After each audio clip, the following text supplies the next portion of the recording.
with her big dumb face. The longest opening sequence. It's Alice midlife crisis. Oh my god, it's so good, guys. We're not told that. Yeah, we do. We're not told that. It is written. It is written. All right, crack your Coronas, everybody. It's family time. Oh, yeah, see, look. Nans went and got us canned Coronas. I'm so sorry that I delivered Corona Yeah. to you. Should be What are you doing Well, with what's Coronas? worse, cans or that he told me to get the low carb crap? Who cares if I'm looking after my health? I want to drink out of Do it in glass other ways. bottles like they do in every Do it movie. in You other talk a big ways. game, but we all know you're a pussy. Which one of us are you talking about? It could be either one. Oh, he actually has a lime in his. I have a line. I'm all set, bro. I'm ready for this. Okay, let's see what Oh, a Charlie's lime? type of beer tastes like. It's the same. I don't have a lime. Oh, I actually so threw Evan Williams into my Corona because I am a man. So Ooh. yeah, I am a man with problems. He puts I need whiskey booze in my his booze. beer. It's Oh, weird. hey, check this out. I didn't show you guys this last time, but when I was working on Shazam, this is one of the wrap gifts I got, and it's a bottle opener that Special Effects made. There was like these metal. It says like Shazam. Does the says lightning thing do anything, Shazam? or does it? No, it's just there for effect. But yeah, it's a bottle That's opener. pretty dope. It says Shazam: Fury of the Wet Downs, which is a Maybe Film frame. someday we'll have ranked beer bottle openers. ooh. Yeah. Yeah, I, that's actually, I think I cool looked idea. for We that sh- on Spring. I couldn't Who wants or beer find bottle openers? Huevos, do you want what's a up, bottle opener? Huevos? What's up, Mr. huevos? Mr. Egg Rants. What's up, booty? What's up, baby? Nans, what could your last name be? No, you're just Nans. No, they're all Toretto. What are you talking We about? just keep it at Nans. We're all family. And then Oh, we do you change our guys? stuff. I Well, I'm changed Charles mine to Shaw. Toretto. Charles we should Shaw's all be constantly Toretto. it. Well, Yeah, make but we mine should all be something Charles. Japanesey. Oh, yeah, Oh, wait, what's Han. Han Nans, Man. Nans Han. Han Man's Man. Han. Yeah. I think his name's The man Lau who or cannot Liao? die. Han. I think Han might Nobody be in this movie can my die. favorite. Han Han's is cool. just They so don't give him chill. enough to do though. That's He is the true. coolest character in the franchise by far. That's his whole Well, thing. Is he's just like cool. Brad Pitt. I'm dating in Gal The Gadot, Oceans. just like chill Always about everything. snacking. Yeah, He's like always snacking. Yeah, you need some snacks, bro. Where's your Yeah, snacks? yeah. His best line obviously was, "You ruined my snacks." I also love that moment where they have to like match it from the last movie, so he has to like put his hair back. Yeah. Well, in the last When movie, we watched 9, he his hair was short. shaved. Yeah, they Yeah. Yeah, shaved his him. hair was long, and they do that. That's that whole buildup. So that whole like scene is supposed to be the end credits from 9. So they had to match it. So they're like, okay, put your hair back. Oh, because when he we're walks lazy. up, he goes like he touches. That's why he puts his hair back Yeah. because they're lazy and they're like, oh, instead of just. But there's having no you way have they a didn't shoot haircut- that all at once. They shot that all at once. No. No doubt. For anybody just No, who they has- didn't who hasn't because seen it, 9. They didn't start the shooting end this movie credits until of 2000 8. Oh no, the end credits of 9 from 9 is like this, like it's a nothing scene where Jason Statham boy. is beating up a dude in a bag, and Yeah. then Han comes to the door. It's like right. and then it was like, oh, what does that mean for the next movie? It really meant nothing other than the fact that Well, he had it's like- killed Han. Quote. Yeah, he whatever. killed him. But it was like it was pointless. Anyway, want to get into it, fellas? Would you like to? Would you like to talk about this movie? I'm going to be honest. I didn't write any notes for this movie. I didn't Like, either. fine. like normally I write down like, oh, here's things I want to talk about. It's another movie, and these movies just like I'm about to contradict what I'm about to say. I would be okay with these movies going on for the next 1,000 years. I would be okay with that. I'm about to say the opposite, though. If they can do it in a way that isn't stupid and where you could actually retire Toretto or Dom and then somehow keep it going. But you can only escalate things so far. And that's the thing. It's like John Wick. John Wick knew when to pull out. And I respect the hell out of that. And they'll do spinoffs and stuff, but I respect the Dom's hell out pullout of game that. is weak. Yeah, yet to be seen. He's still fucking. He's still pounding, and we're gonna see if he's got a keen pullout game. Right now, the audience is like, yeah, do it, and he's like, I'm gonna do it, and we're gonna find out. Speaking of audience, my theater was packed. Was yours? Yes.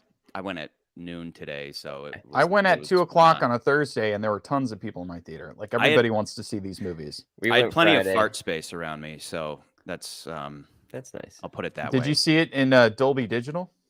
I see it only on the best of equipment. He went to Ghetto Regal. He went to Ghetto Regal. The only guys place are you need to just watch a Fast and the jealous. Furious You're movie. Jealous of my. We're very jealous of Regal. you. Yeah. I have an entire movie It's been theater to looking myself. especially crappy. should on be the jealous. outside lately. Hey, SB, you're right. The cars went vroom. CGI explosion. Yeah, that's about it. That's about it. Something about that. Yeah. We'll talk about it. We'll talk about it. Yeah. Also, I love job, Trevor's SB. post. You predicted what would happen in a Fast and Furious movie. Good for you. Trevor's like, yeah, Fast X is also the name of a drug the writers, director, and cast were on while making this. Probably. I wouldn't be surprised. Yeah. That's about right. I think Fast X actually for my farts. For your What? farts? Oh, was that like a gas X Isn't joke? that Gas X, right? Fast X? Get the That's a thing, yeah. Get the fuck out of here. Okay. I'm not drunk yet. Anyway, getting again, I'm there. going to completely contradict what I just said, but I'm going to say it anyway. So, All right, say your thing. Fast X follows my 2 rules for sequels. Never undermine your essence and escalate. These movies so far have never undermined their essence. Fast cars, street races, exciting vehicle-driven missions, and of course, family. These movies are shamelessly entertaining, somehow consistently delivering on-character emotional punches within the most bizarre and cartoon-like of circumstances. So if you come into this party to complain about realism, please fuck off until you can manage to get that stick surgically removed from your rectum. You gotta like your entertainment with extra cheese to hang out with this crew. However, you can only escalate so far. We all know the number 1 rule in this franchise. If you're the bad guy from the previous movie, you join the family in the next film. It is the sticking point that gives this series its charm. But this new baddie makes a point of going against that trope, telling us, the audience, that they're aware that they can't keep this up forever and hopefully will be closing up shop for good soon because the family dinner table is getting a little crowded.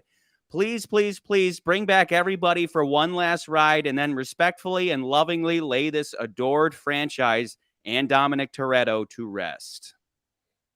Yeah. Wouldn't that be great? Wouldn't that be fantastic? You know, rather than son of Toretto is going to take over. No. This is Vin Diesel's show. It was Paul Walker and Vin Diesel, and we lost Paulie. And you have this ever expanding cast. And I said this. We talked about Ant-Man. I think I made the observation that it's like sew a glutton's butthole shut, and then just keep feeding them. And it's like something's got to give at some point. And now you got this Marvel fatigue of, the Ant-Man 3 needs to have 17 people in it. And no, don't do that. Just focus in on a few of them and you're better off. And then they come out with a movie like, they have something like Endgame where they manage to have 50 million characters and they pull it off. So if they can do the same thing with this franchise, how great would that be? I mean, I think Fast and Furious, The Last Ride. They need to do. I think that's what they're we doing think with Bond this. needs I think to that's do what is they're they doing need with to this movie. pull in the next plug one. on One at a this time, massive thing. assholes. Jesus Christ. I think Sitting there with your "I like this movie" face. I think after part 2 of this part 10 or whatever, they need to just pull the plug on the big group of people. Right. I gotta imagine Luda and a lot of them are just tired of being there. They went to space, dude. We all know once you go They to went to space, space, it's like, bro. okay, there's a Nah. limited amount of time here now. They got to go to Mars, I bro. want small. We need to have them do what Bond needs to do: is go back to I need- smaller one-off stories. I'll Do take a a Han movie if you want to do. Smaller movies with the existing characters, that's cool with me, or just a whole new crew, whatever. Yeah, but Right. I mean, they already did a they Han need movie, to, but I would they be need with to you for another MCU one. the Fast universe. Yeah. Though that's kind of anyway. Let's just you know. By that, what you mean is like just they already did Hobbs and Shaw. I didn't really like Hobbs and Shaw, but if they did that, don't like really you can remember go it ahead and that do well. that. Don't have it be called Fast or Furious anything, and The SK1 Tokyo and you can Drift. keep it going. But Tokyo Drift sucks. Anyway, McCurdy, tell us all about family. And all that right, we are Groot. Nance, we are Groot, and this is family. Also, get your merch. Thought I'd put the other one up there. Huevos is The family. mug is supposed to be up there. Exclusive Huevos, we need family. another photo of you, but we need like your rap image of you. Or something. Yeah, it turns out that Huevos Rants is MC Huevos. So yeah, didn't know that. Yeah, It's good. That new song is awesome.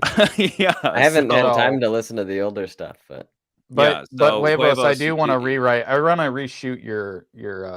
I want to shoot a new music video. He said his Charlie's sister gonna made edit that. it. His sister shot that video, so that's his family. Okay. Oh, is that where? Family. His Is sister that is where part we're of this going with family. That? Yeah. I need to get. Okay. I need to get my Dom impression. All right, so I Chucky. can threaten you bodily. All right, Chucky Shaw. Chucky Shaw, buddy. All right. So we got Fast Oh, X, God. directed by Luis Leterrier. I guess that's how you say his name. Written by Dan Mazzeo and Justin Lin. Story by Dan Mazzeo, Justin Lin, and Zach Dean. Letterry, Based right? on Didn't he do characters- some Marvel stuff? Didn't he do a Marvel movie? Who? Letterry or Yes, he did. Letterry? I'll get into it. He did the first Hulk, but I'll talk about it. And then based Ooh. on characters, Charlie wanted to mention based off characters by Gary Scott Thompson, who's in like his name is in every single one of these movies, Yeah. but he only wrote the first one. Yeah. All right, I'm gonna plow right through these films in the way that they are, like you can section these films off, okay? So first up, we got the first 4 films in the franchise, because this is when the franchise has no idea what the fuck it is at this point, right? First, we began the franchise starting all the way back in 2001. It blows my mind that this franchise started that long ago. With Charlie's favorite description, Point Break with cars, the Fast and the Furious. We introduced Brian O'Connor, Dom, Letty, and Mia. Then we get Too Fast, Too Furious. Next, Too fast. You can't just say it like that. Too fast. Too furious. Furious. You done? That's all there Do is. it again. Do it again. Too fast. Too furious. Oh, wait, no. We need MC Huevos to do this. Yeah, we need MC Huevos. I shouldn't be doing it. You shouldn't be doing it. Speaking Next of to Point follow Break, up, makes me think of Keanu, makes me think of John Wick, makes me think of the car action in John Wick.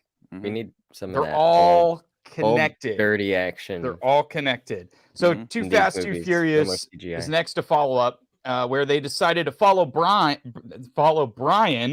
who now teams up Brian with O'Connor. Roman, aka Tyrese Gibson, and Luda in this one. Really went hard on the Ricer cars from the previous film, because they were like, I don't know what this franchise is. It's Ricer cars. Let's go with that. Then next we got some people's favorite of the franchise, some people's least favorite of the franchise is Tokyo Drift. It's basically a fish out of water story with cars, Everyone's favorite. all new cast, with just a cameo by Vin Diesel. This film Your felt point, like your point, though, real quick. So Right. the first two do have the same stuff. You know, the only thing missing is Toretto, but it's still like high speed missions, right? Like you can't necessarily say heist every time, but it's like missions There's no that operate specifically. So far, everyone crime- in here these are crime agrees Tokyo stories. Drift is the best. these are crime stories. These are crime stories. In the first one, Hey, is wait, it wait, bring that back stealing up. VHS players or Cheers something? to Nico. We rarely get a super chat. Nico. Thanks, Nico. Thank for you, the sir. super chat. Crack a Thank you here. for agreeing Crack that new Tokyo Corona. Drift is among the best. For Nico. Yeah. Fast and the Furious. Okay, here's my thing. The first Fast and the Furious movie comes out. They're like, okay, how do we follow this up? Yeah. Well, they don't take the strongest part, which is I think Vin Diesel, the combination of Vin Diesel, Brian O'Connor and Dom was the Yeah. strongest part in that movie. They are like, oh, well, let's just follow Brian's story. And I don't remember if they couldn't get Vin Diesel back or what happened, but they end up following Brian's story. We, of course, get Tyrese Gibson as their new kind of as person. And yeah, they follow more into the street racing because, again, this whole thing started from a magazine article about street racing in the 90s and late 80s. So that's where they were going There's an with actual guy who Dom is loosely based on. So that was where all of this came about. So then when they are making the third movie, which I'm going to get to, so Tokyo Drift, fish out of water story with cars, all new cast with a cameo by Vin Diesel. This film felt like it was the beginning of a straight to DVD. I don't think you can call it a cameo. He just kind of appears at the has a very cameo. end. It's a cameo. He appears at the very end. This film felt like it was the beginning of In a straight to badass DVD car. series. And 'Cause the by this reason he point- shows up is because they're like, How do we loop this Texan in with the Boy. other crap? Texan Boy had made friends with Han, and then in that movie, Han passes. We're as usual, But- spoilers. Like Yeah, spoilers. I mean, everyone for here has everything. seen all of them, right? Minus maybe the newest one. Hopefully, I've like seen all of them. tune out, go watch. The only one I haven't 15 seen is movies Hobbs and and then Shaw. come back and hang out with us. But, story here. All right. but the so first film to be but he goes and directed. sees Han though. He's like he knew Right. Han, and then Vin Right. Diesel's like, oh yeah, Han was family, and then from that one Mhm. line, they then reap like another 5 movies, and that's Right. this whole series is. Oh, remember that one thing you said? We're gonna like make a whole movie out of it, and that's why I You're adore family these, now. but please You're continue. new. All right, Yeah. so Let's first add film a to be couple this more movies. film is the first film to be directed by Justin Lin, who'd go on to direct most of these films. And also, fun fact: so we talked about your boy Han. Han was a character that was created for his own film. So Justin Lin had an indie film that he had made called Better Luck Tomorrow. That actor and that character Han were in that film, and so in his mind, it was like this was his origin story as this separate film. So it's sort of connected to the Fast franchise, but it's not. It's its own thing that he had made. Okay. Then we drop the thes. We got to drop the thes, guys. Hold on, I didn't go back. We got to drop the thes because now it's with Fast and Furious. This is like the true sequel to the first one, bringing back Vin Diesel and all the main players. This one plays out like a crime drama with drug smuggling through the Mexican border. Also brought future Wonder Woman Gal Gadot to the family. In this one, Letty dies, and Dom and Brian team up to get revenge. And again, like I said, these 4 films, they have a very different feel from the rest of the franchise. Because what the franchise would become, you can see that there isn't an exact formula or direction where they're heading towards these films. They were still trying to figure out in these first 4. But then, Hang on. Fast the 5 first happens. Go back for a second. The first no, the first time that I the first time that there's a moment of like what happens in the 4th one, and then that's what the whole series becomes known for is like well, like remember ridiculous the cartoon first action. one, right? But the first one also had its heist moment. Like remember, like that was the beginning. But of the film was nothing he was like trying that to- defied the What basic happens in laws of 4? physics. You know, For the the very opening of beginning, there's 4, an oil tanker. they're stealing gas in the DR, Mhm. and it's like tankers, Like a semi like- truck, not a. Yeah, it's Yeah. a semi, and there's all these tankers, all these tanks that are all conjoined, and then one of them breaks off. It's got a leak in it, and That's it's the on one fire. where the guy's arm gets and then- wrapped up. And No, he- that's the original. That's the Oh. original. This Yeah, is the 4th okay. one, and it's the it's very the first beginning of the time that movie. you're like, what? And it's and the first time you see it, you're like, oh my god, is this whole franchise about to go down the shitter? Is this about to be like embarrassing?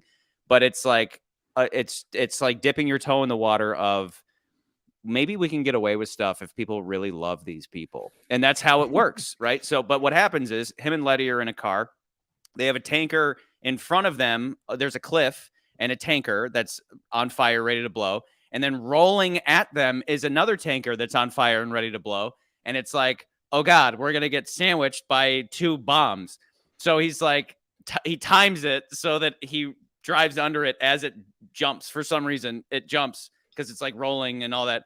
And that is the first taste of like, oh, like physics isn't real. Like, oh God. do whatever we want. So The then audience will comes number go 5. on a Yeah. ride with us. Yeah, if we love these people, we don't give a shit. So, McCurdy, your hair looks phenomenal. Thank you. Just Mhm. pruning myself a little bit. Just a little Prune. pruning, you know. Prune. So anyway, this is when the franchise figures itself out. It's when Fast 5 happens. So starting with Fast 5, films bring back all the major characters from the previous 4 films to become Ocean's 11 with cars in Rio. It's still considered one of the highlights in the franchise. This is the one that introduces us to the Dwayne "The Rock" Johnson's DDS agent Hobbs. Also, Dom has a thing for Hobbs' partner in Rio, which becomes a thing later. And then I should also point out, Universal they specifically were like, let's make these movies more heist movies to bring in a wider audience. But because prior to that, these were more catered to the car crowd, and they just felt like it's kind of such a niche audience that if you Yeah. widen it to being heist, like more people are going to be into Lame. these films. Cars, And you know, it please. still has the Cars stuff in it. It's just like having the idea of it's a heist movie. People are more on board to be like, oh, I like heist movies. Those are fun. McCurdy, you're being very insensitive to Nans. I don't really He's care about he's kind what of a Nans weirdo. feels. Nans I He's mean, just really sitting there loves like he cars. likes these movies. Did you hear him saying Ricer over and over again? Yeah, yeah, I did. How dare I? Oh He's my god! he's racerist. You can't use against car racers. Yeah. Yeah, I mean, but and we talked about this in the Discord, how it was like, God, all these like this series reminds me, like I try to liken it to the first that previous slide. It feels like middle Right. school for most of it, Right. where it's like middle school's like what's cool, wearing like these like wristbands or wearing And, your like- hair a and, like, certain wearing way, your- or yeah, like wearing that's your, what's cool. wife So that's why you beaters. do it. And those the movies, like the first movie has it's great, don't get me wrong, but like the kind of ancillary characters are all just terrible actors, right? Like one of them, Right. one of the key ones is him and Dom and Brian pull up to a red light, and there's a guy in a Ferrari next to them, and he's like, "Hey man, nice car."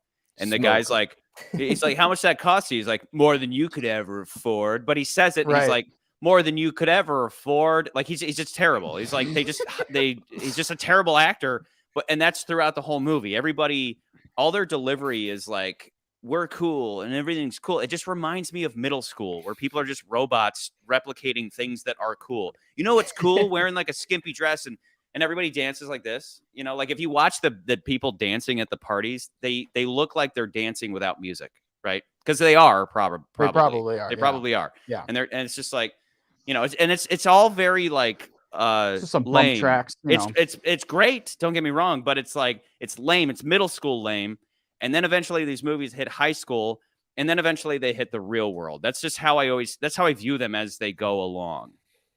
Right. So now we're in high school, right? We're in so high that was school. middle school. Now we're Yeah. in high school. These are when the films figured out what the hell they were. They're like, oh, okay, we figured out this franchise. So then we find out Fast and Furious 6, found out Letty is alive, and now the team must face off with an evil version of their crew led by Luke Evans, Owen Shaw. Gal Gadot dies at the end of this one. Hans is sad his girlfriend dies, so he leaves for Tokyo because in the fourth one, which I didn't mention, he's like, there's cool things going on in Tokyo. To tease that I heard we're they're gonna go doing back some to that. crazy shit in Tokyo, Yeah. and you're like, that line is so Seems weird. dumb. I heard they're doing crazy shit in Tokyo. Like, what does that mean? What does that mean? What does that mean? What are you? No one knows, but we Oh, found out, and you know. It's like, oh, they're drifting. Okay. What? Like it's so Right. it's so bad. You know, it's like they could have made that line a little more invisible. Like I was thinking about going home, but no, he has to say Tokyo. And then they make fun of that later where they're like, yeah, Han, you're always talking about Tokyo. They're making fun of how awful that line was, you know? Yeah. They do So that throughout then, the whole of course, series. This whole series is like a house of cards that they're just taping all the time. And They're the loving whole it. time you're cheering it on. Like every time, like Nance and I watched 9 last night, and there's a moment where I was like, please don't be Han. Don't bring Han back. Please don't. And then they do. And I'm like, okay. Now that he's back, please give me, I'm rooting for A you. Give reason. me a reason for it. Give me a motivation. It's like, oh yeah, Mr. Nobody made me disappear. And it's like, okay, good enough. I'm with you. Like the whole time you're like shaking a pom-pom. Like I'm cheering for this franchise. Don't do anything stupid. And they do something stupid. And you're like, where's the Band-Aid? Quick, put the Band-Aid on. Put the tape on Put the the House of Band-Aid Cards. on. And they do it. And Just you're do like, it. yay! Look, the House of Yeah. Cards is still standing up. It's beautiful. It's like, no, it's ugly. There's tape everywhere. Who gives a shit? I love these people. You know, that's how it feels the whole time. So yeah, and then at the end of that one, That's a good yeah, and he goes at the end. We find out that the events of Tokyo Drift take place after this film because we've been waiting. When does Tokyo Drift happen? When does Tokyo Drift happen? Well, after 6. So we wait till 6, and then Tokyo Drift happens. And the And cell so phones everything are like doesn't make any ancient. sense. Like in the Doesn't make any- flashbacks, yeah. they don't show cell phones because they've been Nothing outdated makes by sense. 10 years. Yeah, right. So then, and then we find out that Jason Statham is the Deckard Shaw, Owen's brother from the 6th one, the villain in the 6th one. He's the villain who actually killed Hans as revenge on Owen Shaw. So that's how we lead into Furious 7. Now, most people would mainly remember it to be the last film. He's still going. I'm still going. I love these movies. They're so They're like so it's just great. everything They're you're amazing. describing it's like a soap opera. It's like It is a soap opera. So he had a brother who was an alien. He was abducted by aliens, and the aliens took his DNA. And then his mom had sex with the that's DNA. how they got nitrous. And now he's got That's how it happened. Like every and then every time somebody uses NOS, it's like too quick. It's the same thing over and over, but different. But everybody's got a brother, everybody's got a twin, everybody it's a soap opera. So and so is like. Turns out, 3 movies ago I was pregnant. Hey. I didn't tell you. I didn't tell anybody that I was pregnant, but I was. And then my sister came and died, and she's pregnant too. And now we all have all these babies. Who I ride motorcycles it's so now. Good. Oh it's my a God. soap opera. It's written to go on forever. It is written specifically to go on for eternity. For Paul Walker.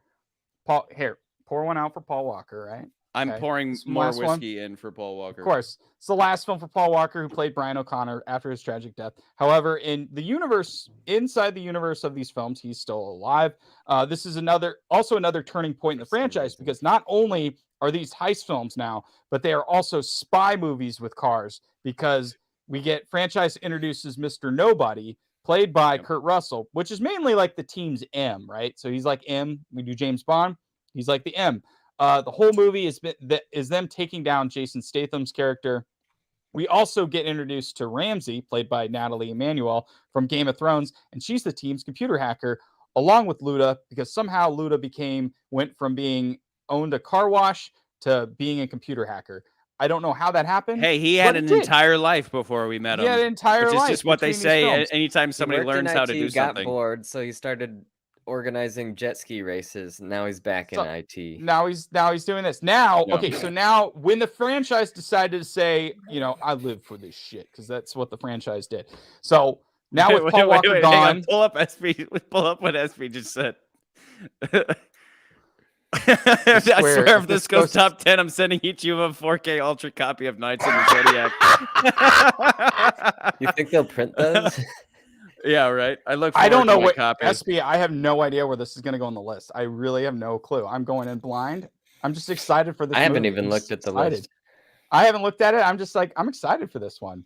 Anyway, Fate of the Furious, right?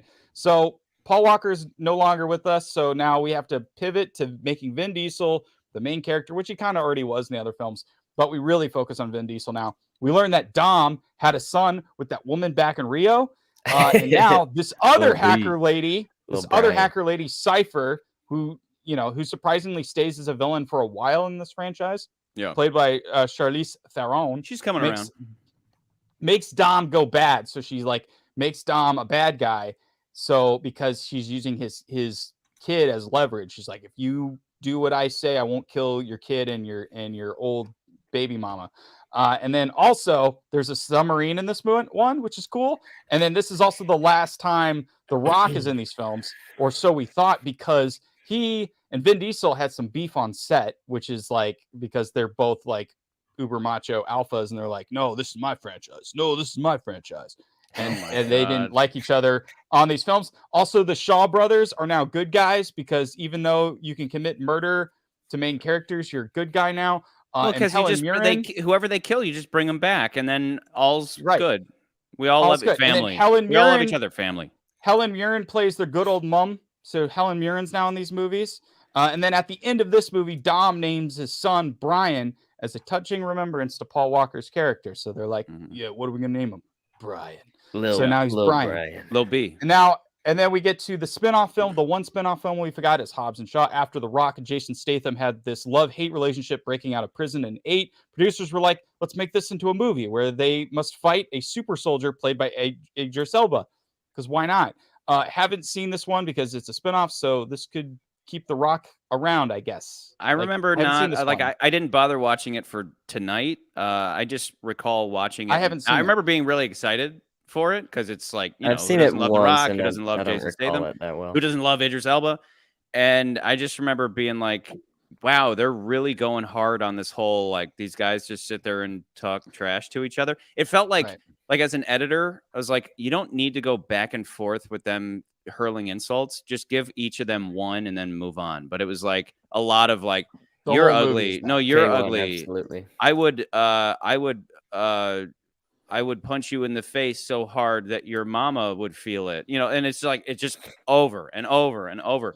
But whereas in maybe it was Fate of the Furious, when they're hanging out and he says something like, I'll punch you so hard that your teeth will go so far down your esophagus you'll have to shove a toothbrush up your ass to brush them.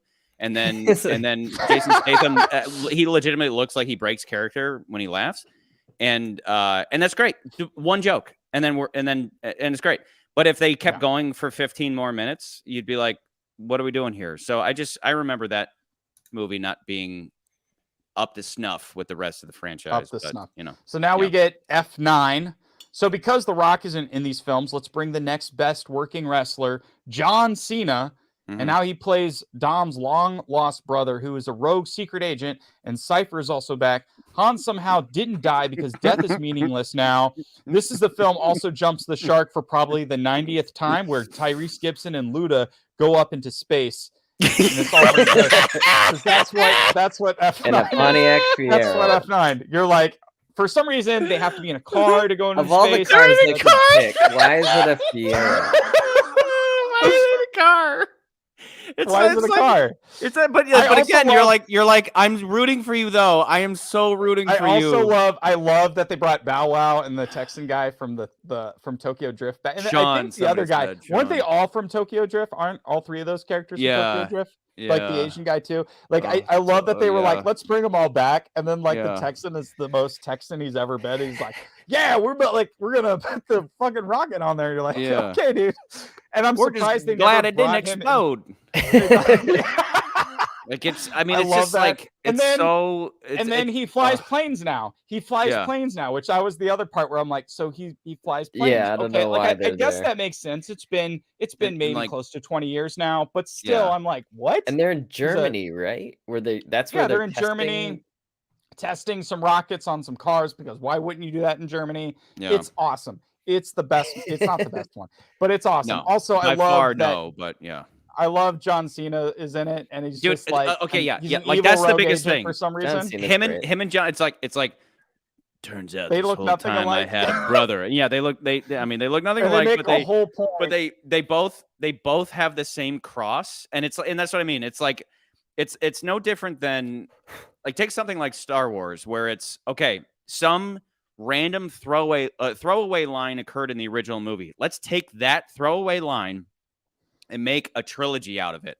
They do that with this, where it's like Dom just wore this cross in the first movie, but then that cross ends up being like the fucking like a relic from the Last Crusade. Like it is super important throughout every movie is this damn cross. But then like to the point that when John Cena shows up, John Cena has the same exact necklace, because it's like, well, clearly only the brother of Toretto would have the same. It's like completely unnecessary that they both have the same cross, but they do to telegraph to us that they're indeed brothers. But it's just, I keep saying, it's so soap operatic. It is written in a way that it can just keep going indefinitely.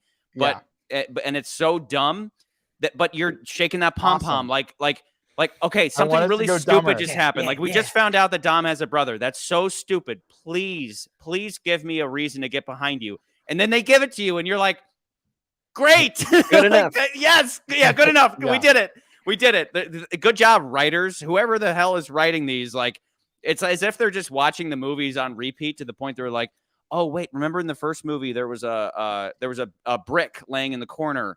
And then they take that brick and they build an entire fucking mansion out of it. You're just, how did you do that?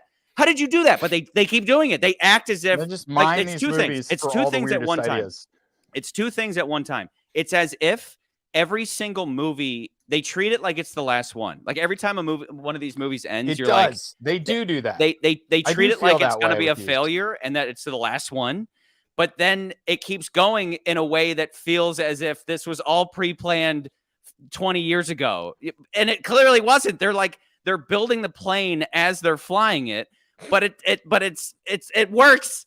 And the whole time you're like, I like these people enough. And because the glue is the family thing. The family thing gives you such warm feelies that you're like, yeah, I'm with all you people. I'm down. Like as long as by the end they're all sitting at that table and they're all drinking Corona, being like, it's about family.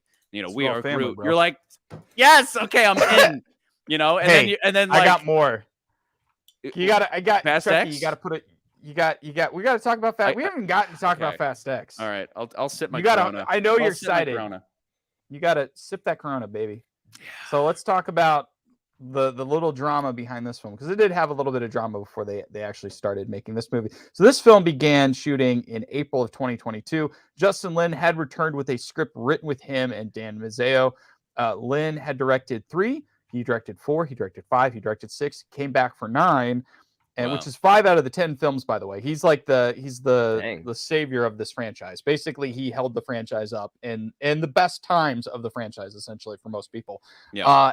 He had only worked a week. He worked 1 week on this film until he clashed with Vin Diesel, who he's worked with multiple times by this point, right? Yeah.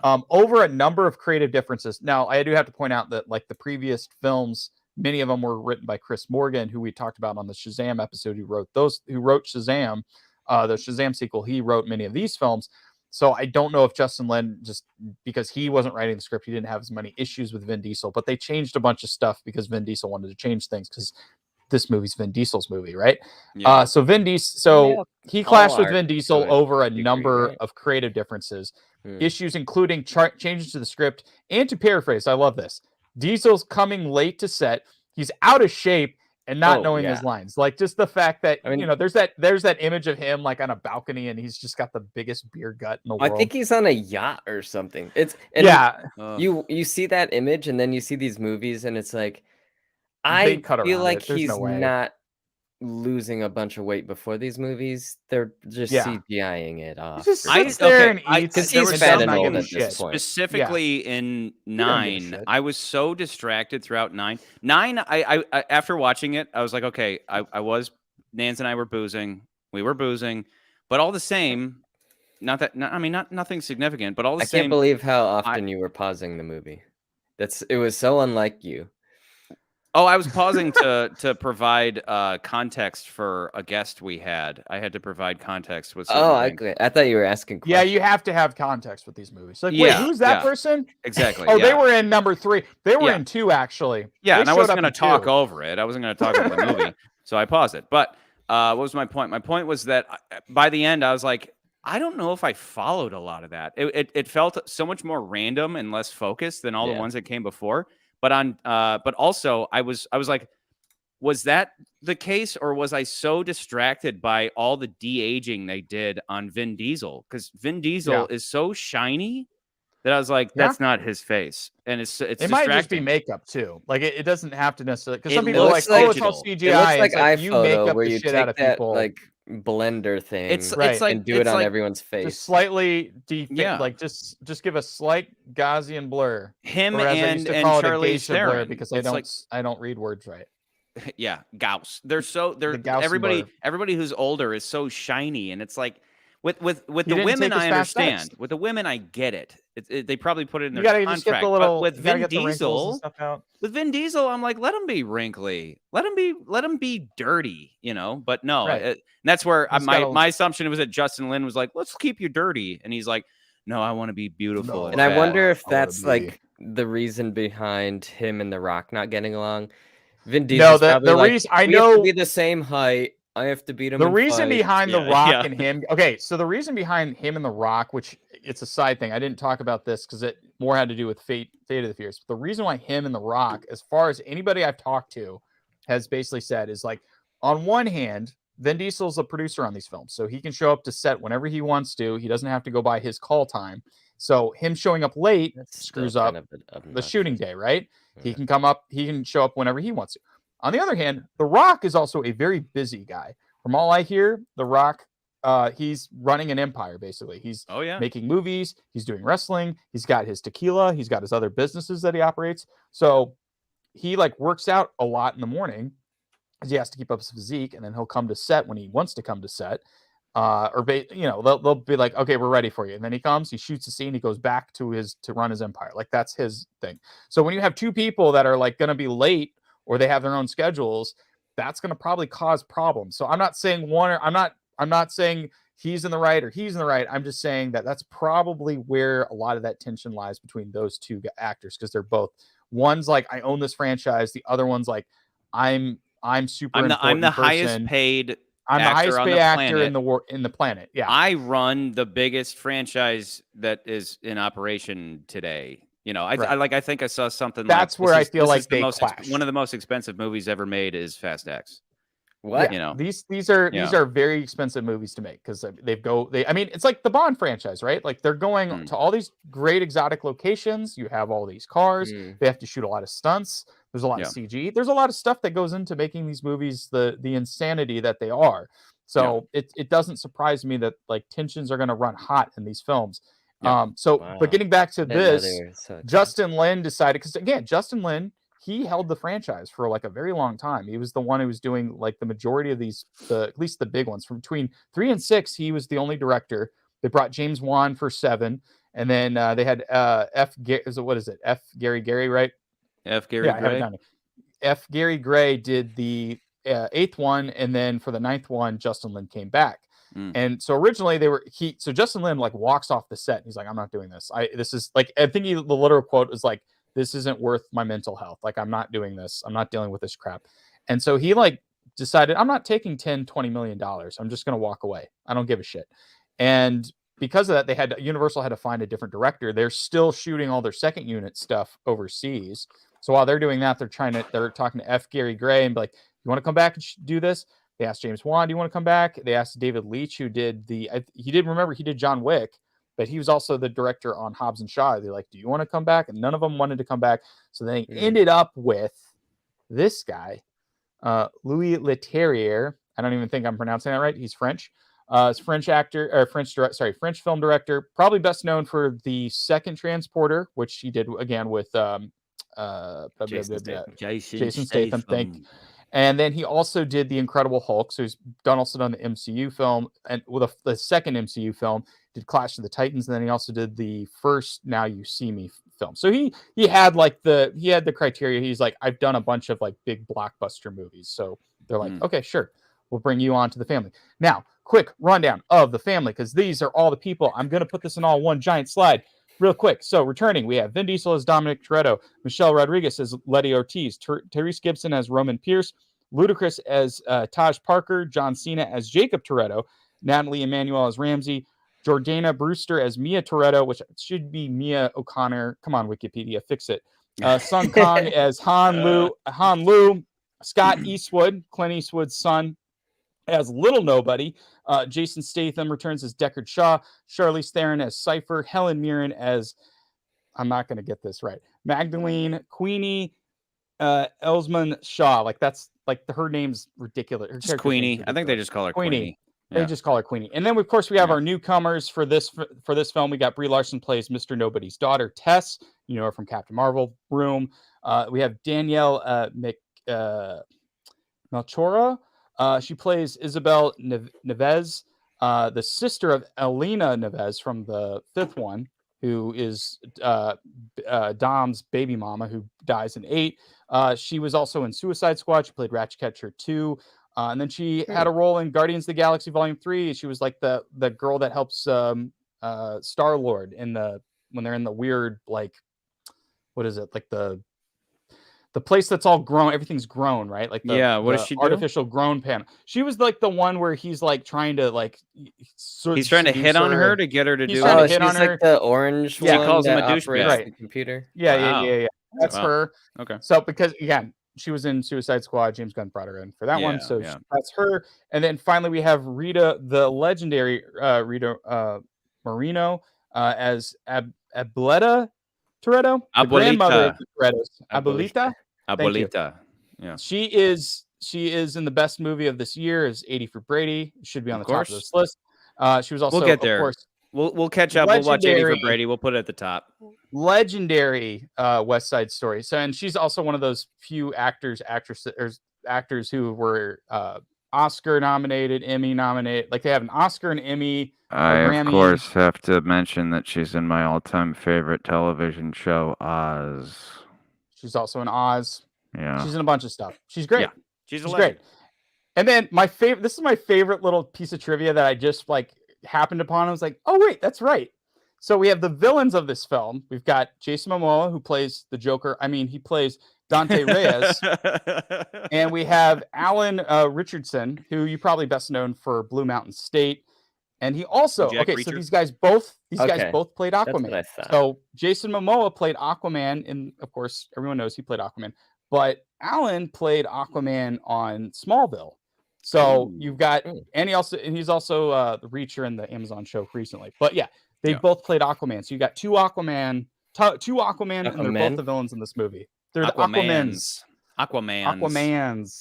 And really, let's just two Aquamans. Let's just look at this slide for a minute, because this is like Man Crush Central right here. I just want to. I knew you were gay. I knew you were gay. All that angst that you built up, you're gay. It's okay. I just popped a Corona on this slide. Do you think Jason Momoa's character is gay in this? Or he's Good just question. Good fucking he's question. Just very probably is. Or is he just crazy? I think he's pansexual. I think he doesn't care. Yeah, I think he's you're down to fuck? I had the exact same thought, because he was like grabbing on chicks, but then he was also just like he likes dudes and chicks. He clearly fucked those dead bodies he was toying with. Like, I mean, his whole thing was clearly like, I'm gonna do this like the Joker, and they're like, hey, I guess, but like chaos, like it'd be wild for them to do the Joker. He should have even gone further. Like he should have gone even harder. But it's he goes so hard in this movie. He does, but like so hard. But then he has moments where he suddenly whips out Khal Drogo's voice, But I mean, don't get me wrong.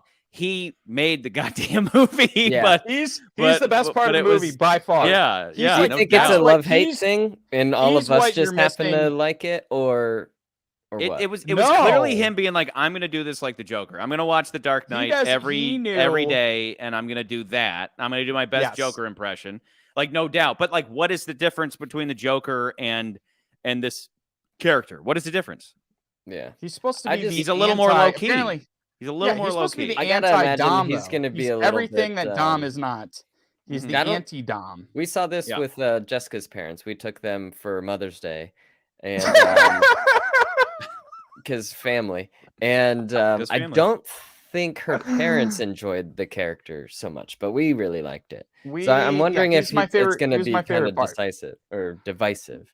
Yeah, I think for most of everything that I've seen out there, he's by far like the standout performance in this movie, because like he's doing something that in any other movie would be considered like that's really hammy and cheesy and over the top, and he's just chewing the shit out of all the scenery. Yeah, but it's in this film and this universe and the way that these films are come out, like it's perfect. It's just like it's fun. This is the thing that I think some of the like 9 and 8 were kind of missing a villain like this, because I think he's the best villain. I think he's the best villain of the entire franchise. And there's a reason all for the that. Other ones as I said in the beginning, why is he's the first villain where you're like, there's no coming back from this. There's no joining the family. There's no way this psychopath can join the family. As you said, he is the opposite of Dom. He is he's not against family, but he's like, his family was destroyed. He has nothing. There's no there unless they really, again, they could go for this, and I'd be rooting, as usual, I'd be rooting for them, where it's like, why don't you go ahead and join our family, Mr. Psychopath Weirdo? And he's like, I have a family again. Like, they could go that route if they want to extend this another 20 movies. They could go that route. Right. But this is them that in a very self-aware manner. They do this thing. And the reason why you have these two villains here is because Mr. Jack Reacher, his whole thing is he kind of pretends to be the usual run of show bad guy who's going to join the family. And then at the end, he betrays Dom, and the Joker's like, oh, you thought he was going to join, that's a little self-aware moment where it's like, oh, you thought he was going to join the barbecues. Like I one of my favorite lines of the movie was when he was like, I fucking hate barbecues. But but he so then he joins the Joker at the end, and that's where it's like these guys, and the way they big spoiler alert, the way the movie ends is a bit of a cliffhanger where it's like, is the entire family dead now except for some of the women up in Antarctica, but is everybody dead? This is like this is the Infinity War. Nobody's dead. This is of course of course nobody's dead, but this is Infinity War where it's like maybe everybody's dead, and for them to have that victory is like these guys can't, like, it was one thing when Jason Statham, he killed Han, and it was like, oh, that sucks. And for a couple movies, it was like, how are you? I guess you're getting along. Like they found a way to make it so that Jason Statham was kind of part of the family without really being a part of it, to where you're like, how are you hanging out with the guy who killed Han? But now Han is back, so it's like all's good.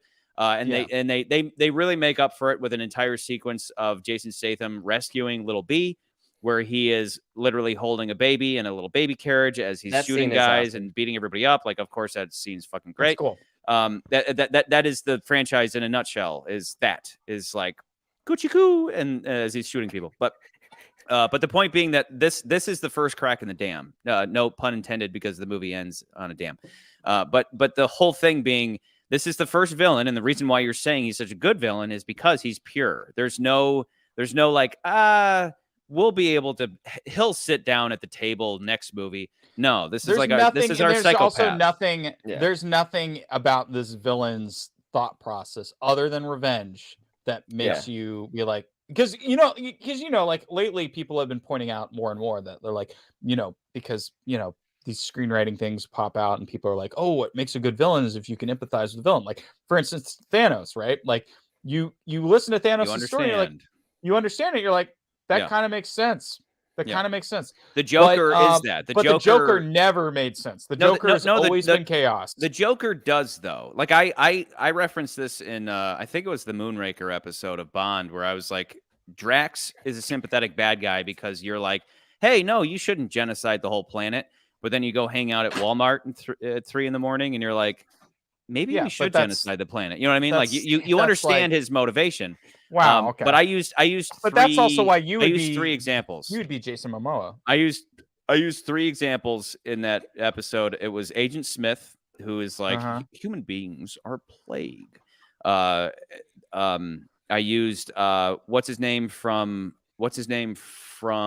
Black Panther, who's like, we have the means to save our people. That is the big difference. And then the third one is I used the Joker, because the Joker's like, I want to show all these people trying to control things. I want to show them that there is no such thing as control, and everything truly is chaos. So wait, go back for 1 second.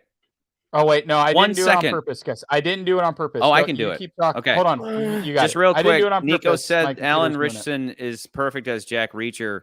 I agree. I recommend the shit out of the Jack Reacher. I have not seen any of Jack Reacher, but I just get YouTube shorts of it, and he does seem like a good fit for the role. I recommended it to my family when it came out. I recommended it to my family, and they were like, the acting is so bad though, and I said, who gives a shit about the acting? The whole premise is it's like a pure Western. It is a pure Western. Jack Reacher is a guy who just shows up in different places, gives reach arounds, and right? like he about. Gives he's big old reach around guy, and he just finds corruption and he just destroys it. He's just like this big dude who don't give a fuck. He rolls around the wherever with like a toothbrush, and that's it. And he's the whole thing is that like trouble comes to him, and he's like, oh, a town with an entirely corrupt police force. I guess I need to kill everybody here. And then he just kills everybody, and then he moves on to the next town. And it's a Western. It's like watching Roadhouse for 10 hours. It's great. So anyway, moving forward to Nans. What do you think of this movie about cars?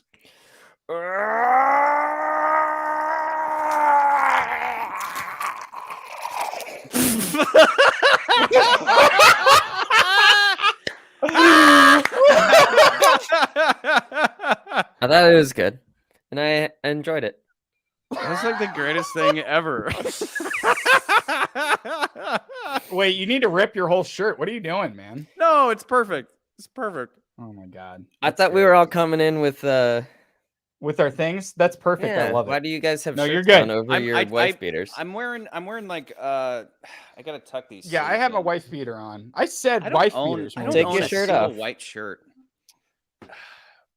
No, these are too Well, this tight. is an old undershirt, so I didn't feel bad about just ripping it. You need it. I wish, Charlie, I wish you had like long hair like you used to, and you could tie your bun up like Jason Momoa in this movie. Oh, I could paint your nails a little bit. I need a rubber band. I will do that. Band? I will do that. I mean, it's not the best movie ever. It's not the best fast movie ever, but we know what fast movies are, right? And it was great. What it was is great it? Okay, for a fast movie. Yeah. It was a great question, theater experience. Nance, which is your favorite of the films? Like, do you have like an order of where you would place? Because for me, like 5 is my favorite. I didn't rewatch them all. Like probably followed by 1 and then 7. Like that's my top 3. Definitely overall. 1 and Tokyo Drift are my favorites. Okay. Probably Tokyo Drift is the go-to. If I feel like watching a fast, I'll watch Tokyo. That's just so weird. I might be partial because I'm half Japanese. So no, and I get that, but I will also say like I think Tokyo Drift is such a divisive one because it's like you don't have Dom, you don't have Brian, and I don't like the main character as much. And it's like I kind of get it, but I'm also like, the franchise. It's like it's not a heist movie, and it's kind of like a weird like that's why out of water would drama. Be my other one because you really get like a lot more drama, and it's actually about the cars, and I'm a car guy. Drama, so it's like there's drama in Tokyo Drift, and there's stuff that like there's kind of like a Rocky thing with Tokyo Drift where he's like Tokyo Drift is still very car focused. So yeah. I like the cars. Charlie, which was your favorite? What is your favorite of all the movies? Of all the movies, what's Charlie? Paint your nails; it'll tone down the masculinity. Yeah, right. Yeah, we all need that these days. Well, yeah, real quick. I think my point on Momoa was like there were times where it almost felt like it is the Joker. You can't help but think of the Joker as you're watching it. But the Joker was like thought out. The crazy Joker Momoa stuff felt more like figuring out on the day of. So that, I mean, the best scene of the movie for me was, of course, where he has. It's just fun to see him on screen, nerdy guys goofing around. He's goofing around, yeah. But he's got the 2 nerdy guys, his hackers, and he's already killed them. But he's like hanging out with them. I mean, it was great. But can you imagine if that was the Joker doing that? It would have been disturbing. Like you would have been crying at the end. But I thought it was still disturbing that he was doing it. I was like, but it's the weirdest. It's more. He's like it's more painting comedic. their nails and like. Yeah, it wasn't as disturbing as it was funny. But it was funny. The Joker would have been disturbing. Funny. Saying shocking is too far, but I think it did catch a lot of the audience off guard. Like, well, whoa, this guy is actually messed up. Yeah, he's not just goofy. Yeah, I mean the shock of the guy with like his face is like the tape. But that was still funny. It was still like that his whole performance was more to do the tape. Yeah, like his performance would be like it'd be like it wasn't quite the it was more along the lines of like this will be great. Like it was more just kind of like bright and kind of goofy, and that was what was fun about it. But it wasn't. It didn't have the class of the Joker. It was clearly influenced by Joker. Like influenced, but it was like the Joker of the Fast universe. Sure, that's the best way to put it. Because like you gotta make it like so ridiculous and over top, but like have this like kind of trash. Like these movies are kind of trashy overall, and I think they've gotten classed up, of course, over the time. But it's like there's just a certain level of trash to it. The classier version of these movies is Mission Impossible, right? But I don't. The most because that's a family. That's the same thing. Like Mission Impossible could be like we're a family. Yeah. The same characters come in and all movies that. nowadays. Yeah. Right. So okay, wait, Nance, did you say that Tokyo Drift is your favorite? That's my go-to. I agree. I really do. But I'm the guy who likes different. I'm the guy in the Bond movies where like I like when it's different. I like when they go different. And it's not that different, but it's what could have been, right? It could have been a series of movies that are a one-off that are centered around cars. And instead, to McCurdy's point, once they figured out what it was, then they could rope back in their mistake. Yeah. Their mistake being we did like we thought we were going to do an anthology thing, and we kind of got away from that. So now we gotta justify it, right? Yeah, I don't know how you have more that. Dom or more Brian or something, because Brian's always been the Japanese car guy, and Dom's always been the American muscle. I wouldn't know. Like, I don't know how you could rope that in to Tokyo without completely changing Tokyo and probably ruining it. Yeah, like, so I don't know. But yeah, I think for me, I think the only holdout for me, like I love the drifting aspect of it. I do love I do like the Rocky aspect of him, like having to learn how to drift. And he's like, he's like this American. He doesn't know how to do all this. And he's like into the American cars. He doesn't know how to use Japanese. Yeah. But like the things I don't like about it is like, I don't really like that character. Like, I just feel like because they were like, go hard American, go to Japan. Like they're so different. Like on a screenwriting level, that makes a lot of sense, but I just don't really, I'm just not really 100% on board with that guy. Han, on the other hand, he's fucking cool. I love Han. But like the movie itself is like how does that movie end? It's like, oh, we have to have a street race at the end, and that like that'll settle this differences. And I'm like, with the mob, is that Yakuza? That's what this is. The Yakuza's just like, yeah, we have a race, and if you win the race, yeah, but why not? Like why not? Like what? That's why not? The end of the movie? But why not? It was, and that's the thing. I'll put it this way. We have this talk all the time with Bond where it's like, well, the stakes of this movie, it's like, yeah, the lowest stakes, the lowest are in Tokyo Drift. The lowest stakes. And I like that. I like the low stakes movies. I don't, where it's because Cars. The problem is this. The problem with the stakes thing is that it requires, and I know I said like for sequels, you should escalate. But that's relative. That's not always the case, because I'm the guy who likes when, like the Man with the Golden Gun. It's like, yeah, you have the Solex, but otherwise it's just one guy versus another guy. Very low stakes. I like that. If you can pull that off correctly. Now with something like John Wick, it naturally does need to escalate. You can't suddenly just have John Wick do like a low key movie. Though that's what we're looking at now are 4 movies that escalated beautifully, crescendoed, ended. Great. They took a bow. Good for you. They didn't come out for 16 encores to the point where you're like, it's too much. It's too much, So I adore Tokyo Drift for being different.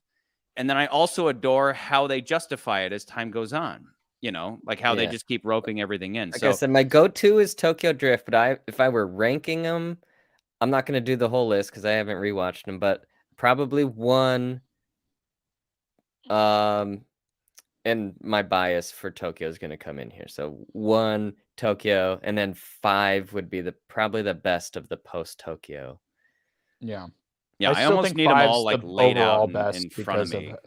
I think 5 is still the overall best because it figured out what the franchise was, and it's not so over the top, but it's still like enough soap opera that you're like, okay, I do love that they brought everybody back. 5's the one with the 11 away with the vault, right? Right. Yeah. So that like basically Class X cool. is basically like kind of like a sort of sequel, sort of straight sequel to Fast 5, right? Do you think like they agree that Fast 5 is the best, and that's why they were like, let's try to like make the new one? I think most people have said that Fast 5 is the best one, and like based off of what they, how much the franchise changed after Fast 5, so they're like, and it's also like, okay, you're doing 10 of these. What's the middle one is Fast 5.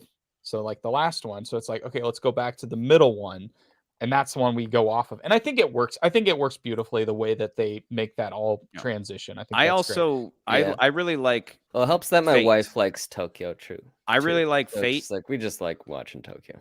Yeah. What I like about Fate is that because again, it's when you have a franchise like this going on, it's like we need to do all the things, right? So you have the movie where this happens, you have a movie where that, like everything has to be explored. Okay, at some point we need to have a movie where the main good guy becomes a bad guy, and that's what Fate of the Furious is, where Dom is the bad guy, right? What better bad guy is there than the good guy being the bad guy? Well, why is that? And then we figure out over time it's because of Elena's like, I was pregnant the whole time, and they so she was like she might be like the perfect. She's like Helen of Troy. She's like the perfect female specimen. And then in the next movie, after they introduce her, and then in the next movie, they give her a lesbian haircut, and you're like, she's not that hot anymore. And then makes sense that she's married to Chris Hemsworth. Yes, but then once they bring her back, they they take away the lesbian haircut. Now she's got like she looks hot again, just so we're sympathetic while they kill her. And I applaud that. Again, she's one of the rare people where she gets shot in the fucking face right in front of Dom. And it's like, okay, she's dead now. Like if they bring her back, I'd be like, oh, damn it. Because when Gal Gadot dies, the whole thing is that dying. I don't remember how she dies. I just remember she falls off the plane. Let me lay it out. So they're chasing the big plane, right? Right. This is when the longest plane chase ever. Oh, this is when Shaw is the bad. The first Shaw is the bad guy, and Luke Evans. The whole thing is that Luke Evans and Sean. God damn it, Han and Gal Gadot, Giselle and Han are on a car, and he's like, "I got you." And then she lets go of his hand and flies back because they're going super fast. Flies back, pulls out her gun, shoots a guy who's about to kill Han. Han then is like, my babe, and he starts beating the guy up. Well, Shaw, Luke Evans, my babe. Same thing happens to him, where at the end of the movie he flies out and like hits the runway, right?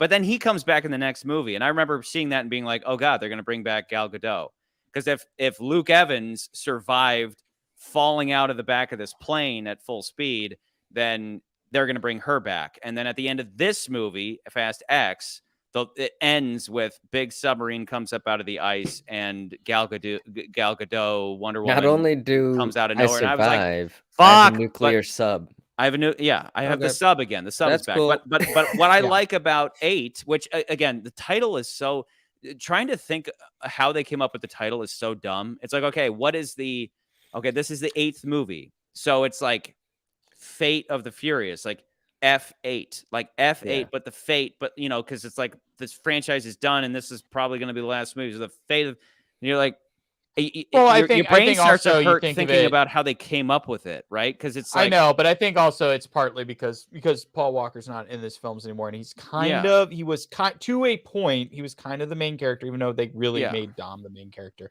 Yeah, he's kind of the main character, so it's like, okay, you don't have the main person of your franchise anymore. So what happens? What is the fate of the Fast and the Furious franchise? Yeah, Fate of the Furious.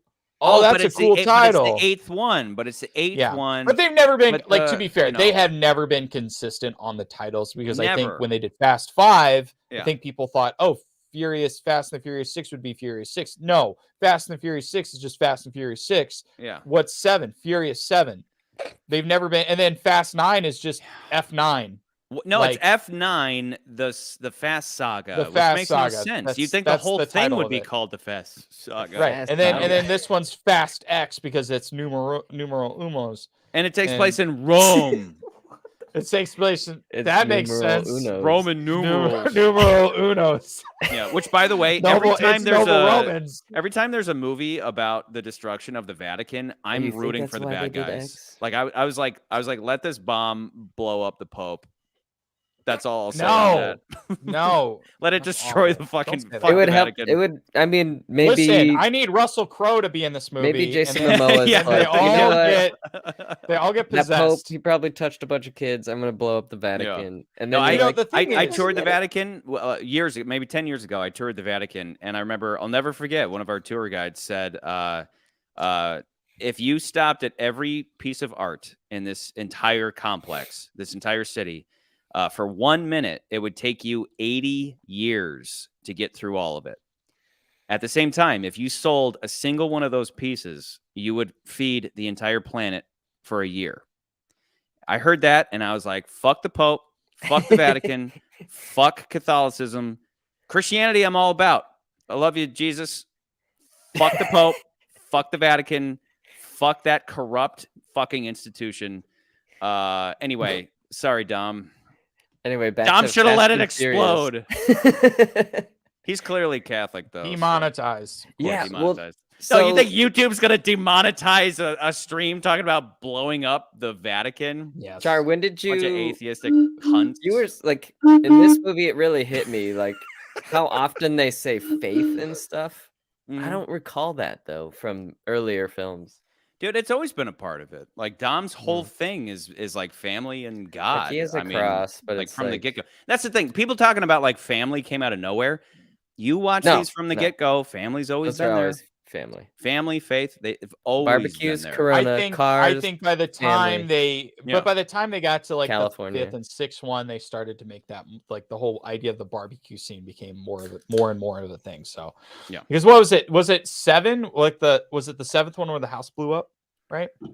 Yeah. The whole thing about the 7th one is the whole time you're waiting for Paul Walker to die. Like the whole time they put him in all these like crazy dramatic circumstances where you're like, okay, now he's going to die. You're just waiting for him to die.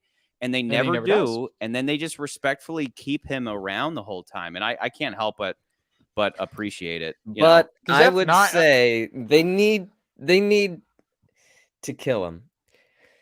The character. They don't need how could you kill him? Not going to. You just have to kill him off camera. Yeah, which would be and that would be lame. But I don't think that would work. I think. What about if Jason Momoa's character kills Brian?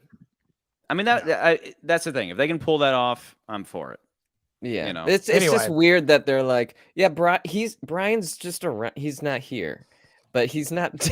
Like they should not bring Mia back. I wish they would leave Mia alone too. I think that was one of the points. I think that was one of the points of contention with Justin Lin was when they brought Mia back. They were like, well, we don't want to bring Mia back because bringing Mia back also means bringing Brian back. And like, no offense to Jordana Brewster, but like your character logically is too connected to Brian to make that make any sense without like, if you bring her into that's what I feel like they really hammer home that she's the sister of Dom and John Cena in this one. Like, they're like she's just the sister. And like also, okay, so I think it's hilarious that they built up John Cena so much in the last movie, and then to this movie to be like, we're gonna kill him. But then I'm also like, they bring people back all the time. Yeah, he's not dead though. Dead.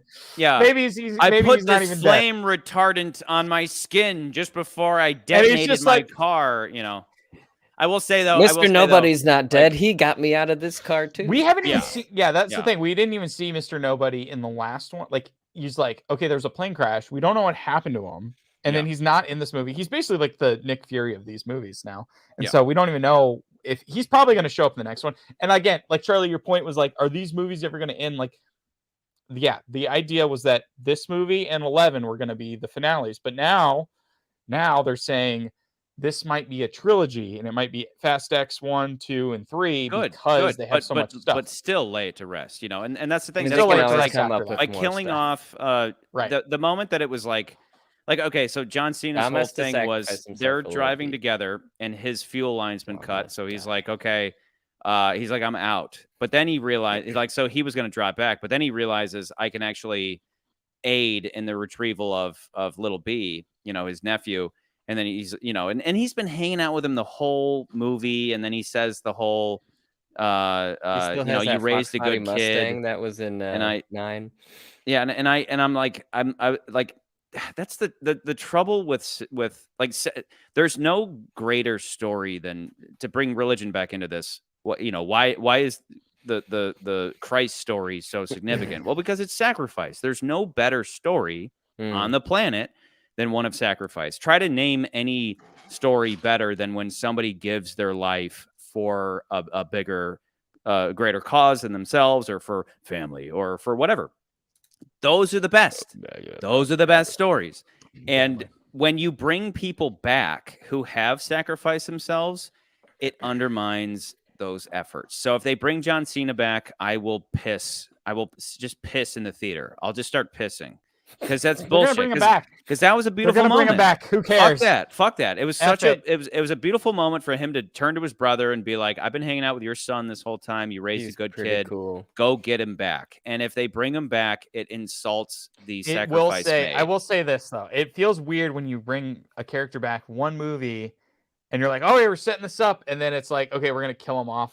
That was where I was like, that's great though. Maybe John Cena doesn't want. That was one to of the be first roped surprises into this series. That is one of. I want out of the family. Of this movie. I got other stuff. That is one of. I should say that's one of 4 surprises that I had out of this movie. The first one was killing John Cena off. The second one was this is a cliffhanger because I honestly, he just looks people like one of the guys like, from the outside. Yeah, I was surprised. I didn't really think that they were going to do a cliffhanger. I was like, oh shit, they're doing a cliffhanger. The second one was the third one was Gal Gadot coming back. I was like, wait, what?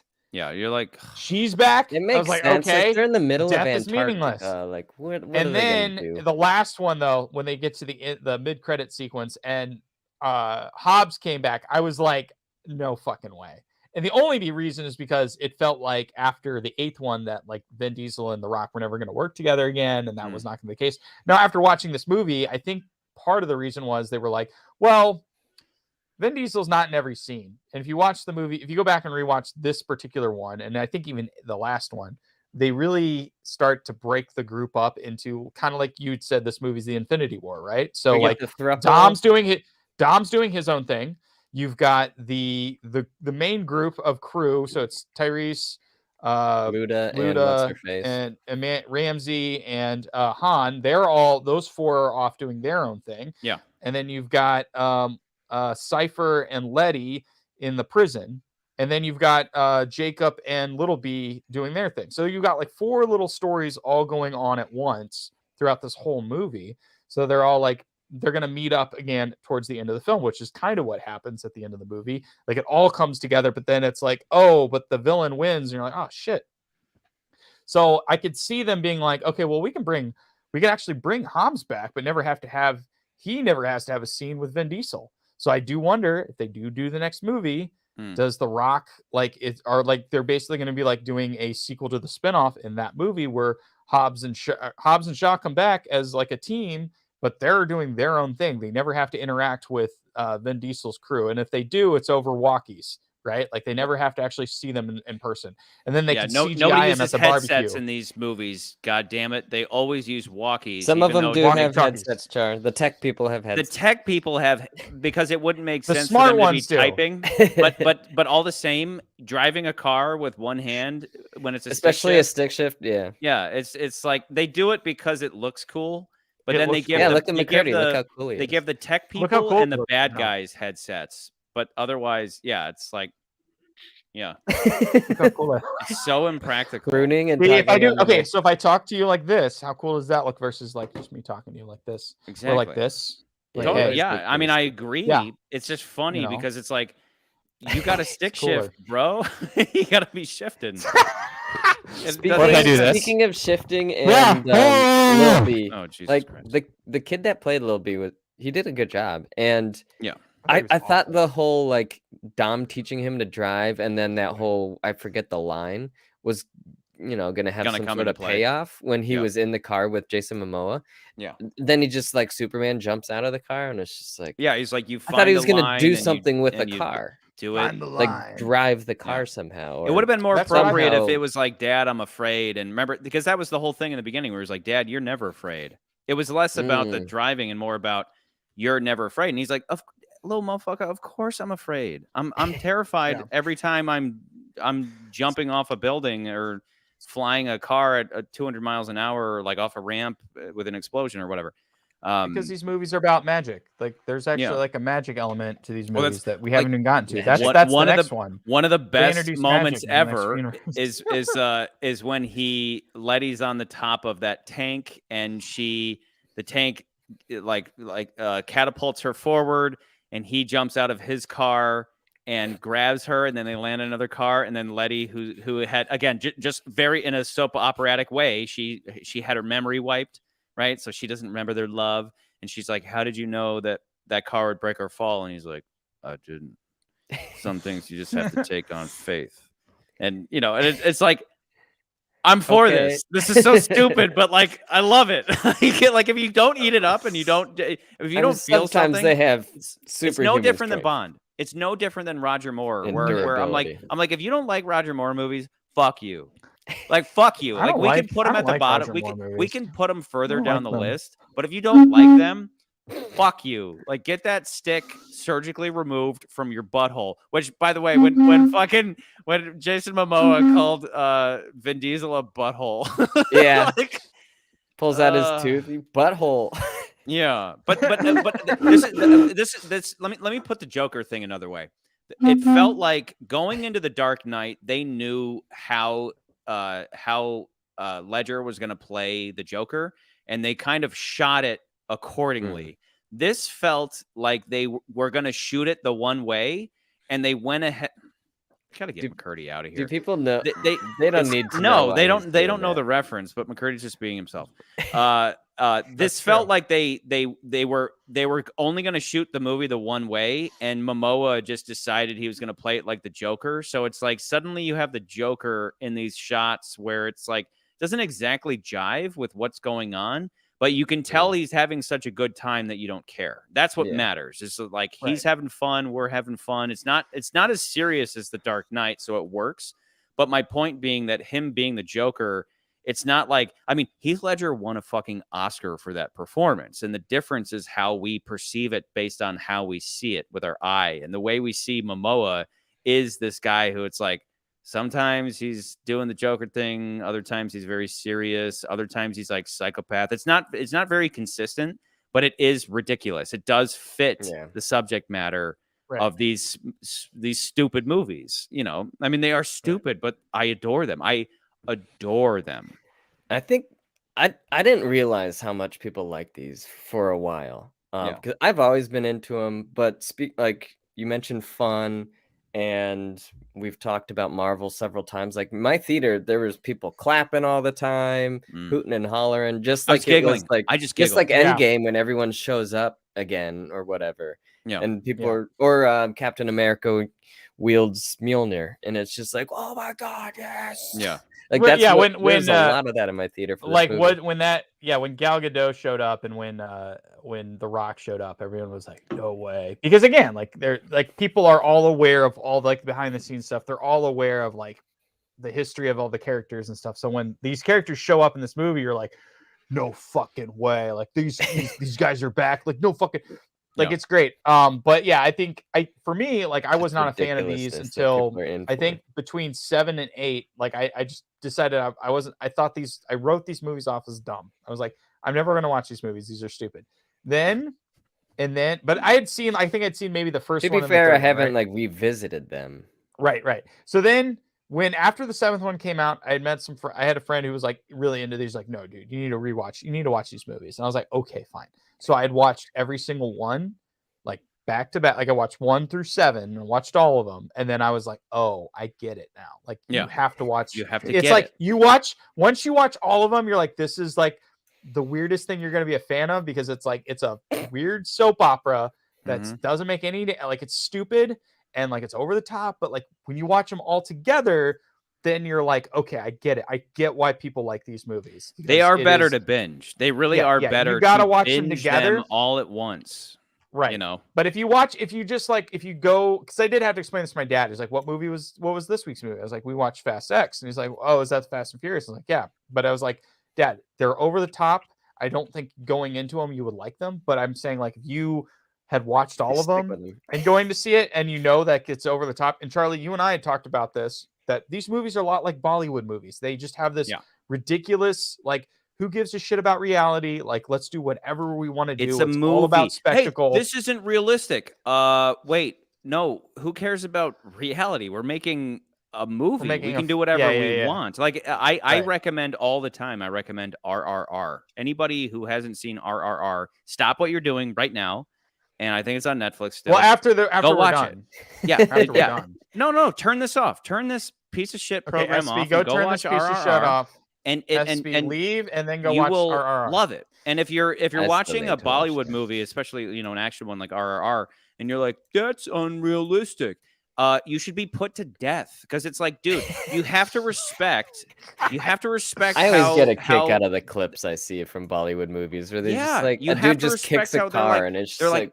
Yeah, they're like, we're making a movie here. We're not making reality. We're not making a documentary. We're making a movie. We can do whatever we want, and it's all about the emotion. And these are the American Bollywood movies where it's like you care so much about the characters because of the scenes that have set them up properly. When every time Dom lifts a car, I'm like, yeah, Dom could lift a car. Even though in reality, Vin Diesel's like an overweight, wrinkly fat guy. I don't care. He can lift a car. Or I mean, even down to like we argued Secret Service. We argued a lot about how Tracy has an unearned fight scene, in my opinion, because the movie doesn't set up that she's a fighter and then suddenly she's a fighter, and I think that's stupid. But with something like this, like I felt that a little bit where Charlize Theron in the beginning, the whole thing is that she's a hacker and she hires people to do her, and she's a woman, which makes her inherently weaker than men. But she fights 15 guys by herself. And you're like, I was like, but this kind of breaks her character because she's always been a hacker. She never had a fight scene before that. And suddenly, like, it would have been better if I likened it to Q. If Q from Bond suddenly started fighting people, you'd be like, that's outside of his character. He should kill people with gadgets. Well, Charlize Theron she deactivated all those guys as weapons with a remote in her pocket. I expected her to hit another button that would like detonate the guns, and then all those guys would die. That would have been cool. Instead, it's this prolonged fight scene because this movie has two of the most obnoxious feminists in it, Charlize Theron and Brie Larson, who like insist on having really stupid fight scene moments. But it's fine in a movie like this because it's Bollywood. I don't care, except for the fact that like Ramsey's the good guy hacker, the hacktress. And she punched a guy in the face and maybe she like kicked another guy, but she didn't have like a prolonged fight scene because that would undermine her character as the brainy hacker chick. You know, Charlize Theron, though, apparently out of nowhere can kick 15 guys' asses. And it's like what sucks about it. Because women can't specifically women in movies cannot fight guys because that's it depends if it's set up or not, McCurdy. You have never understood this point, and I don't. It's like I never do because it's you like you try to be nowhere. It's like you try to be purposely but thick. Yeah, but you're always like, I hate that women fight in movies. I'm like, it's a character thing. When a woman who it's never been established that she can take on 15 men by herself suddenly does, you go, well, wait a second. It doesn't bother me that much because we're talking about a crazy movie, but it does help to have differentiation amongst characters. That's why I bring Q into it, because like Q everyone's a brawler, people with gadgets. Everyone is an MMA fighter.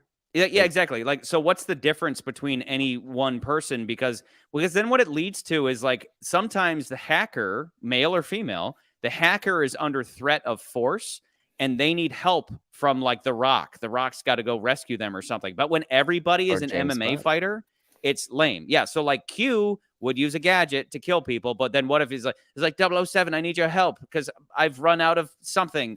And then Bond's got to go in there and rescue him. It provides limitation. And movies without limitation really are just like McCurdy. Oh, shit. I'm not doing any of this. I thought that was you again, you asshole. I keep not plugging my goddamn camera in. But my point being that you need limitation. And when suddenly there are no limitations, everybody is capable of anything. Even in a ridiculous movie like this, you need a little bit of that, just a little bit. I'm gonna fix my camera. I do feel like I get your point with Charlize Theron, but it's like they already set up that like Tess is a part of the agency, so I'm already like, okay, she's a secret agent. Like it doesn't really bother me. I'm like, the only thing that bothered me about Brie Larson's character was like, okay, what's her quirk? Okay, let's make her wear weird footwear that's like studded. That was the only thing I was like, okay, it's just kind of over the top and weird, but all right, whatever. Yeah. That was the only thing that bothered me about Brie Larson. I thought she was in a previous movie. I didn't know she had. No, this is her first one. That was the thing. I just kept getting the sense that, oh yeah, now you're falling apart. We're falling apart. Falling apart. I was like, falling apart. What are you wearing now? Now you look like you're wearing like a thonged bathing suit. There you go. But I have no reason to really dislike Pete Davidson like I do. But Pete Davidson in this movie. What was the point of that scene? Fast. The point of it was like I was perfectly fine with him in Fast. I was okay. No, wait, hold on. Wait. The point in this movie, right? Like they go because Ramsey's like they're back in London, right? They have to find Momoa, or they have to figure out, because now they're agents on the run. This is basically like Mission Impossible, any of the Mission Impossible movies, because now they're rogue agents, right? And they are trying to find Jason Momoa, and they have to track him down, and they don't have the God's Eye, right? Or they do have the God's Eye, and they don't have any money. That's right. They don't have any money, so they go to the 1996 computer lab in London, because that's a thing still. And they go there and they're like, we got to get information. So they talk to Pete Davidson, and then Pete Davidson sells them out, right? That's what happens. And then they're like, oh, but we still got this little piece of information to figure out what happened to all of our money. And like that was the point of the scene or something. Yeah. But again, I kind of agree with Charlie with that. I agree with Charlie in that it was like, I don't think we needed that scene, but it does like add. And Han has a bit of a edible muffin, and I thought he was gonna be high. Oh yeah, Jason Statham. Nope, nothing really comes of it. No, it's like they fight, and then the agency boys come in, and we haven't even talked about like where this film is gonna rank. But I'm waiting for Chucky Rants to get back. Yeah, we're just Chucky Shaw with no form or reason, but whatever. Nothing. But the one thing that we haven't really Charlie mentioned it, but the one thing I don't think we really talked about was the meta moment in this movie where what's his name? Jack Reacher's like telling Brie Larson about like how ridiculous the franchise is to our face, where he's just like, yeah, they started as street racers, and then they started doing heist in Mexico, and then they did this heist in Rio de Janeiro where everyone was like, it's like such a clear thing to say. They did Fast 5 and everyone was like, oh, this franchise is awesome now. And he's like, yeah. And then there was this heist they did in Rio de Janeiro. And now it caught eye of the agency. And then the agency brought them up. And so they went from street racers to like these basically super secret agents. Like they went from street racers to secret agents. At least all of that is true versus in the last movie, it was probably even more meta, where the whole thing was Roman kept talking about how he's bulletproof and that like nothing bad ever happens to them. That was the most meta for me, where they're like, we've been pulling a lot of missions where nothing bad happens to anybody. In fact, people die and they keep coming back to life. You know, like I was expecting somebody at some point to be like, I think we're in a movie, you know, like, and then everybody look at the camera, you know, like that's where that's where that was more meta, whereas this was like a recap. It was like they did this, and then they did that. But it was like, but they kind of also, but there was multiple times where they point out, it's like, oh, you turned into a bad guy, and then you join the barbecue or whatever, and it's like, that's where I was like, the movie got to the point where that sets up the whole thing about how later you think he's a good guy, you think he's a good guy, then he becomes, and then he murders half the team. He shoots down their plane, you know, supposedly. Yeah, nobody's dead. Supposedly. Nobody's dead. I wish they would be. There's no effing way. I wish they would be. There's probably, I guarantee you. I bet they all survive. John Cena is actually dead. I'm waiting for them to pull a multiverse thing where Tej is like, hey, guys, I built this quantum device. When we were in space, I talked to the space shuttle people. And... Yeah, they gave me the quantum fitabulator, and now we can bring in... I brought back Elena, who didn't die in this other alternate universe. I've brought her through, and your alien baby son, Dom. So now you have two sons. I just want to point out, count the number of people that are in Marvel or DC movies. It's ridiculous, right? Because you got Vin Diesel, who's Groot. You've got John Cena played Peacemaker. You've got who else? You've got Helen Mirren. Scott Eastwood was also in the very first Suicide Squad. Charlize Theron, I'm pretty sure, is now a character in one of the Marvel films. Helen Mirren was in Shazam, and then Brie Larson was Captain Marvel. We already said that what's her face was in Suicide Squad. But and then you got two Aquaman. Like on this, I mean, it's just like half the cast. Yeah, right. I mean, we've had entire movies where it's everybody involved is in the MCU. So yeah, but it's like it's half MCU, half DC, half whatever. But it's just like it's insane to me. Like, this franchise is a big player. It's just the number of people that are all in these movies is just crazy to me. Well, again, the thing is that you join this, like they bring you in. If they like you, you join the family, and it's like you're taken care of for life. You know, and that's what's fun is that's why you don't want to hear about Vin Diesel fighting with The Rock, because you're like, no, I thought y'all were family, you know? So I know we've been talking about this for an hour and a half. And we've hardly gotten anywhere. We haven't gotten the whole anywhere. Franchise. We're just talking about the franchise as a whole. Yeah. And I just want to say, like, where would we put this on the list? And it doesn't beat John Wick 4. No, I don't think it beat John Wick 4. John Wick is too classy. Like, here's the thing. That's the problem. If I'm not drunk, right? If I'm drunk, which I am right now, I would say this movie is the best movie ever. It's the best movie, God damn it, ever. Or I have a stick up my ass and I'm also drunk and I'm like, this movie is worse than Zodiac, but it really is not worse. Guys, than obviously Zodiac. we start with Ant-Man. Ant-Man is. No, we is start with Megan. It has to be above Megan in order for SP to be upset. Well, yeah, but or was it someone else? I don't know. Sure. I don't know if I don't honestly. I don't think it's better than. Here's the problem, right? Here's really the problem. John Wick 4 set a precedent where like spectacle can outweigh objectively good story and good writing. Yeah. Because John Wick 4, but I will also say John Wick 4 isn't terribly written. It's just very simplistic. This movie, on the other hand, is poorly written. Executed. Yeah, this movie is poorly. He finally froze. Very well executed. John Wick is John Wick is well written. What, I burped? Or you froze there for a second. For a bit. Probably because internet shit, but whatever. You're John Wick stuck 4 in Antarctica. Lol. Get it? Because that was part of the movie. Lol. Anyway, John Wick 4 is simplistic. It's written well enough where you're like, it's fine, but it's heavy on spectacle. This movie, again, is heavy on spectacle, but I don't think it's written anywhere near as well as John Wick is, or Tetris, or Air, or Creed 3. Maybe it's Shazam area. Maybe it's Shazam, Fury of the Gods, Dungeons and Dragons. Maybe it's in that area. Maybe we get. Yeah, maybe we're gonna get. I started Ant-Man and I go, it's better than Ant-Man. It's better than Mario. I don't know if it's better than Mario. I think it's better than Scream. Ant-Man's. I did like it more than Scream. Threshold. I'll put it above Missing and. I think Missing's still a better movie. I think it's better than Dungeons and Dragons without a doubt.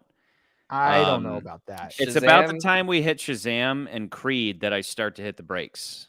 That's where I'm like, around that. But I'm going into this one, Charlie. I'll be honest. I'm going into this one where I really don't give a shit. Right around Shazam. Yeah.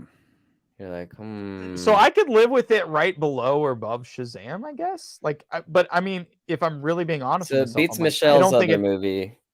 Questionable on Helen Mirren's other movie. I don't really believe, I really don't believe where you guys are like, oh yeah, it should be here. I'm like, Well, where are you thinking? Where are you at? I don't know. I think it's below that. Maybe above Scream 6. It's definitely below. Here's the thing. You think your thing is Missing, right? My whole thing with Missing and Megan is that I see Missing and Megan, and I just see a big fraction. I see 2/3. I see 2/3 of the movie is good. That's why that's always a threshold for me. Right. Okay. But the thing. Okay. Let me talk about the movie as far as things I like. Wait. I like Jason Momoa. No. Something annoying about this movie is that it because of the Joker thing. Really, what it tried to do with the Joker thing was being like, I've anticipated every move. Yeah. Everything you do, I knew you would do it, including when it's like. You have free will, and it's like, shh. It's like, yeah, I knew you were going to do that. Right. I knew you were going to go, shh. I knew it. So I went ahead and I had 2 semis on this dam because I knew that you would end up on this dam. I've anticipated your every move. It's like, you can't do that for 2 hours. Like this whole thing of like, I knew you would do that. And that's where it don't care. It's a movie. We're making a movie. At the same time, this Bollywood movie don't give a fuck about logic, and that's why it's not about the logic of what's happening. It's about the emotionality, and the emotion is Dom and his son, who he spent the whole movie defending, and now we've watched the whole movie of him with John Cena. I mean, the weaker parts for me were like for instance, the scene where Charlize Theron and Letty are trying to break out of the prison, and Charlize Theron, Cypher. The Letty stuff was great. Cypher hits a couple of buttons, and based on that, she's able to get them out. And I'm like, and reverses the stuff that's being pumped into them. What she basically shut the fuck up. Basically, she used a light switch. She used a light switch in order to hack an entire house. There's no cars in those sequences. There's no cars in those sequences, so they suck. Well, no. That's true. What was annoying to me? We had to watch a really prolonged fight scene that didn't provide anything. Like that was where like spectacle is annoying when it's existing just for the sake of spectacle versus something that's moving things forward. So because she says the hacking thing was stupid, but whatever, she can do that, I guess, because she's magical. So then they get to a door, and she's like, "This door will open in 4 minutes," and Letty says, "Perfect amount of time for me to kick your ass or whatever." And then they have a 4-minute fight scene that's really boring because who cares? Like nothing's gonna come of the fight scene. It's just a fight scene that exists to have a fight scene. Whereas, so what happens though is that Letty then climbs up a shaft, realizes that they're in Antarctica, which is kind of a funny moment, and then she comes back down, and Cypher is awake now, and Cypher's like, "Hey, I got this jacket out of nowhere. Here, take the jacket." That's all well and good. All we needed was Cypher to say, "This is going to take 4 minutes to open." Letty says, "Great, I'll wake you up in 5 or something," and punches her in the face and knocks her out. That would have been so much better than a 5-minute fight scene that was just stupid. That's where it's like, why is this movie over 2 hours? Well, because of stupid crap like that.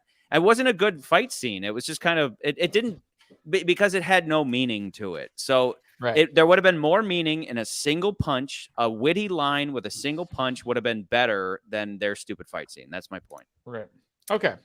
Yeah. But my thing was like, when I think about this movie, I think the things I liked about it was Jason Momoa, like just his performance and overall, I like that part stuff. I did like that. I kind of do like that it's like they split the group up, but I also kind of hate that because I'm like, okay, well, there's no specific heist thing, and this is now trying to tackle something closer to Mission Impossible than just like, yes, Mission Impossible. Okay, here's the thing. Mission Impossible movies are heist movies, but the big thing is the Mission Impossible movies are rogue agent movies. They are movies where everyone's after him. Even the good guys are after him. And those are those movies. This movie was trying to do something similar with that. And it kind of works at times.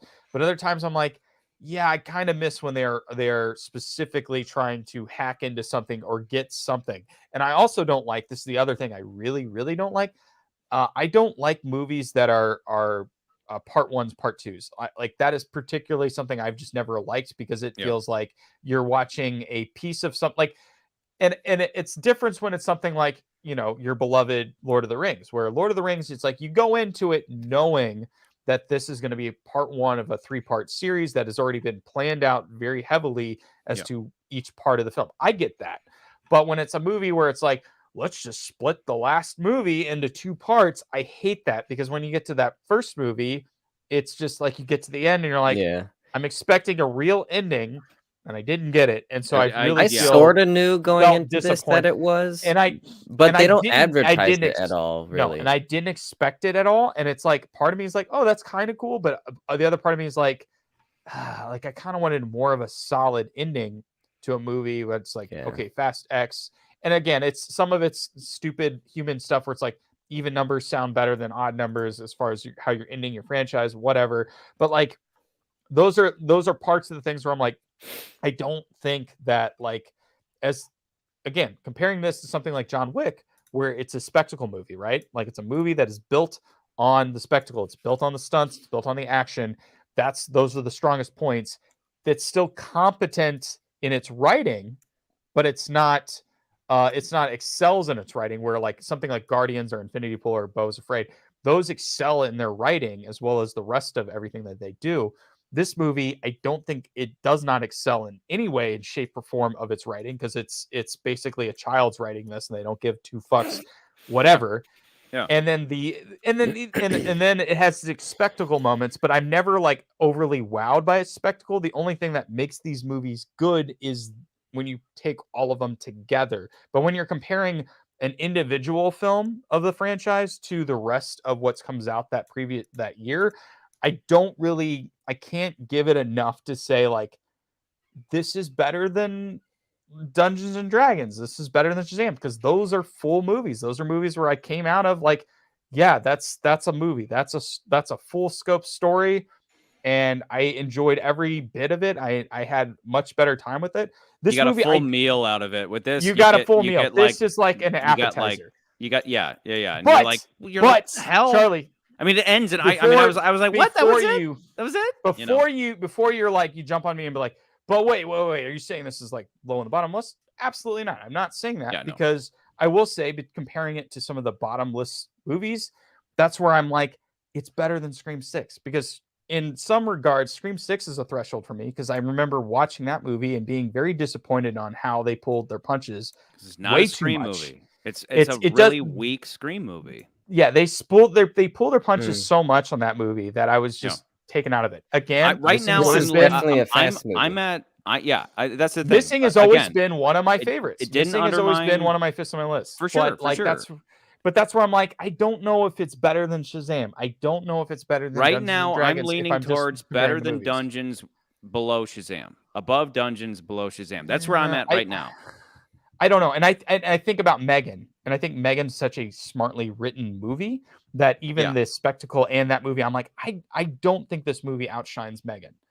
So that's where I'm like, and I could say living it. I could live with like it being above Missing, but I do also think Missing is a much better written movie, and you're on the edge of your seat, and it has a gimmick, but it's like a well executed gimmick. So maybe below Missing, above Scream is where you're at. Yeah, I'm like in that ballpark right now. So I'm just like pulling it down to reality where I'm like, okay, let's not have the beer talking because the beer's talking. I'm like, it's either like it's better than Beau Is Afraid because you sound like you're going against the family. I am going against the family. You need to have if I'm trying to be honest and objective, I'm thinking about this like, okay, it is like it excels over a lot of these other movies in its spectacle, its hype, and the things that we love about the franchise overall. That's the reason why it's so high, because someone like SB is like, how dare you put it in the top 10 list or whatever. But that's a reason why you would do it, because it's like, it's a crazy fun soap opera franchise that you go to see because you know it's going to be stupid. But this would be low. This would be low. Like if we were ranking the Fast movies, this wouldn't be a low topper. No. It'd be like mid to low, probably. You know, I don't think. Is it better than Part 9? I think so. Yeah, I think so. Jason Momoa definitely excels this movie over 9. Yeah, because I think that he's the one factor in this movie that I'm like, they're finally dealing with real evil. Like they're dealing with a His character's name is Dante. His character's name is Dante. Well, and they keep calling him the devil. Inferno. Right. They keep calling him the devil. He's supposed to be. He's like their first real devilish. Like even like take something like at the beginning of Fate, which again I do like because just to confirm I just like you got your norm, because it was Nico that was asking, and I think I already answered this question, but Nico was like, what is your favorite? For me, 3 ranks high, but I also I already said why I like Fate. I like Fate because it's take the good guy and make him the bad guy. I find that interesting. And then it's like, why is he? The whole time you're like, why is he doing this? And then they reveal why, and it's so operatic, but I like it. I like when they can take something and keep it fresh. 9 wasn't very fresh. 9 was the stuff I liked about 9 was delving into the death of his father, because again, you have to take every detail of the first movie and you have to extrapolate on it. And so it was like he gives that speech in the first movie where he's like, yeah, my dad died racing, and I took a thing and I beat a guy half to death with it, and blah blah blah. So they have to take that and they have to make it crazy. This movie then took the John Cena stuff, and had a lot of fun with it, and that was fun. But a lot of the time with little Brian's story, I was like, why are we doing this? You know, but then I would enjoy it. Then I'd be like, oh no, I enjoy it. But then we'd cut to Letty, and I was like, I don't care about what's happening with Letty. We'd cut to the other people, and I'd be like, I don't really care about what's happening with them. That all seemed kind of random. The stuff with Toretto and the stuff with John Cena was like the core of this, and when with that is the devil stuff. And what we're getting at is that he's the first real bad guy. Like this franchise hasn't had real, because I'm Corona on the brain. The Fate of the Furious opens up with a really interesting intro, which is that you have this guy that is talking a bunch of shit, and Toretto races him, but then he wins the guy's car, but then he gives him back the car. And then later that guy helps him out. And stuff like that is cool. And I think that's kind of part of the whole, like, enemies become family thing, which is the soul of this franchise, is enemies become family. This is the first movie where it's like the enemies will remain enemies no matter what you do. You're just dealing with evil now, which is a sign of the end. That is a sign. But you are partly correct. I'll just point this out. You're partly correct, but I do think some of the earlier films do have true villains. But as far as like that element goes of the over the topness soap opera, like if you think of the villain from the second one, you think of the villain from the third one, the villains from who they never. Do you think they'll bring back the villain from the second one? No, and those are but really like, now he's a big guy now. Like he plays Rip on Yellowstone. Like he's big time. He's always been big time, but like he's big time now. Like they could bring him back. You know, why not? Those villains, but you know, you watch 2. Like again, we're diving back into ranking the Fast series as a whole, but like you go back to 2 and you're like 2 is so low stakes as far as like how when you think about how that movie ends, it's like the craziest thing that happens is a boat flies into another a car flies into a boat. Yeah. And that's about it. That's the craziest thing that happens in that movie. And then you leave the later movies, and you're like, no, Dom. Oh fucking my God, the pier, no! Dom Tarzan's across a ravine in a charger, or like he fights a submarine, like things like that. It's just like so crazy. Or to save his like not sister-in-law, but roughly sister-in-law's life. He flips her car over, and it happens to knock the bomb on the bottom of it off, which is actually from, speaking of Transporter 2, I think that was Transporter 2, where Jason he knows he's got a bomb under his car, so he goes off a jump, and he flips the car perfectly, and like a crane, like a crane, like the hook of a bottom part of a crane knocks the bomb off. And I remember that was like, as I think I was 12 watching that, and I was like, wow. That's the dumbest thing I've ever seen. I couldn't believe it. I was like, that's amazing. It's like that doesn't make any logical sense. But that was in a movie that had set up that it was somewhat realistic. And then these movies left realism in the fucking rear view a long time ago. Right. So back to the list. Right. Okay. So McCurdy, I'm like above Scream 6. That's where we are above 12. Really we're above. I personally am at 8, above Shazam. Okay. I don't think it cracks the real movie realm like Guardians and John Wick 4. Yeah, fuck no. But again, like my biggest point is it does beat Missing and Megan for me, and then it puts it into the zone of Dungeons. I think it beats, and then Shazam. I think it also beats for me. I don't think it beats either of those movies. I think those are more solidly written films overall. It's above or below Shazam for me. Like I'm kind of with Nans where like, dude, like I get it. Like I like Missing and I like Megan, but those movies are incomplete. This is more of a complete movie than those. Even though wouldn't rank very high in the Fast movies themselves, it still brings it. Like it still has all the Fast elements. It doesn't undermine its essence. Scream, not a Scream movie. Missing, incomplete movie. Megan, smart movie, but incomplete. I would Dungeons, I'm not a big fan of Dungeons and Dragons. I thought it was weak compared to something like this. Like I would easily put it above Dungeons and Dragons. Yeah, I'm not in that same boat. I would probably put it above Megan if I was going to put it above anything. Okay. For me, it's above or below Shazam. I want to put it above. Is enjoyable. I kind of am feeling above Shazam just because it brought better spectacle and had the family. Like I mean, dude, I fucking cried over John Cena blowing himself up. Like that's significant. That's fucking stupid. How is that possible? Well, it happened. Like how is that fucking doable? Versus Shazam had its one moment where it's like, I love you, Mom. It's like, I love you too. You're not my real mom, but like, I love you. And that was sweet. And then it was like a big, like whatever battle. This brought the big, stupid car battle shit and that emotion within a cartoon. I mean, it's like, I don't know how these movies do it, but they deliver the emotional goods and the character goods alongside their big, stupid action shit, which doesn't put it above Creed, because Creed is like legitimately serious and quality. For me, it's right below Creed, above Shazam. That's where I'm landing. Sorry, SB. Same. So we're gonna get our 4K Blu-rays. Yeah, that's all I want. That's all I want. You just want your 4K Blu-ray. I'm just making up shit because I want my 4K Zodiac Blu-ray. Okay. Okay. And because of family. It's about family. We are Groot, McCurdy. We are Groot. Okay. Well, the family has spoken. Guess that's where it's going because this list is now fucked. But all right, if you say so. Yeah. Every time the list doesn't go your way, it's fucked. Every time it doesn't go my way, I get on board.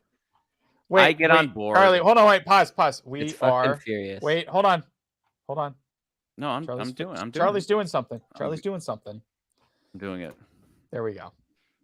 We okay. Are. It's above Shazam. So what? We are Groot. I mean, I don't think you can argue that the Fast movies are like amazingly good movies, but for what they are, they're just so enjoyable. Dude, McCurdy's the one. Every time we're doing fucking Bond, McCurdy's like, yeah, what are we? Are we there to think hard or are we there to be entertained? Well, here you go, McFuckface. Here you go. Hey, don't call These me that. movies are pure entertainment, and you care about the characters, and they tie them together in such a soap operatic way that you actually do care. What I don't like is them bringing back a bunch of dead people. They'll explain Gal Gadot, and I'm sure there'll be something where it's like, I woke up and I couldn't remember anything. To be fair to the movie, and then I got a submarine. Gal Gadot, I found the in submarine. This movie, nobody found me. And hold on. Blah, blah, blah. To be fair, in this movie, Fast X, she's the only one who actually had died and come back because Hobbs was alive. Like we already knew Hobbs was alive. It's just the surprise of him being in this movie was more or less like, oh, I didn't think he was coming back into the main franchise. I thought he was going to go off and do his own thing because him and Vin Diesel weren't going to be a thing anymore. So that was the only surprise when The Rock shows up and you're like, oh shit, Hobbs is back. That was the surprise with that. So that one was a way more meta surprise. The Gal Gadot surprise was like, oh, they're bringing another person that was dead back. And you're like, all right, cool. Yeah. Well, and that's the thing. So it'll but I'm be also like, was like, really? It'll They're be bringing like her back. Okay. Like again, her story is going to be dumb. It's going to be like, I didn't have. Yeah. When I fell off, I rolled. I rolled and I rolled. Yeah, so I became a prostitute, and I was, for I actually the last have 5 years I've been a hands. prostitute. Yeah, no, I have robotic hands. Like now, half of my body is a robot. I'm actually not. Actually, I'm her sister. That would be awesome. That would she's be her sister. Yeah, but again, not a big surprise. Everyone is she had the sister. same. She had the exact same death as Luke Evans, like the same death. So it was Luke Evans didn't die though. No, that's what I'm saying. That's what I'm saying. Here. Owen lived. Finger quotes. Exact same death. They fell out of the plane and then they hit the runway and they both survived at this point. Jason Statham. My point being is not a big shock. He had what? That wedge car thing that was in that movie. It's not the wedge car. It's the flip car. Yeah. Well, it's wedge shaped. So if the flips car. Yeah, the flip car came back. Cool. I did like that little hint where they didn't use it. He drives off in a McLaren Senna and that's it. You don't see the Senna do anything else. Was there where was he going? I don't remember. I don't even remember. No, wait, there was something because wasn't he supposed to help them find something or do something? I don't remember. Do you think this movie shouldn't be ranked as high as you guys want to rank it? I'm like, there's a lot of stuff where I'm like, I don't remember. McCurdy, tell us why it should be below Shazam. I think Shazam, again, like I said before, I did work on it. Skittles. I've got the proof that I worked on it. Right now. Taste the rainbow, motherfucker. You bought that on Amazon. I got a can open. Nah, but dude, but here's the thing. Here's the thing. Here's the thing. For every taste the rainbow, motherfucker. Hold on. Let me do this. Here's the thing. Let me be Charlie for 5 minutes. Stupid Corona over this Skittles. movie Let me had be a Charlie million for 5 minutes. Taste the rainbow, motherfucker. Oh my god. Can you shut your face? Can you shut your face?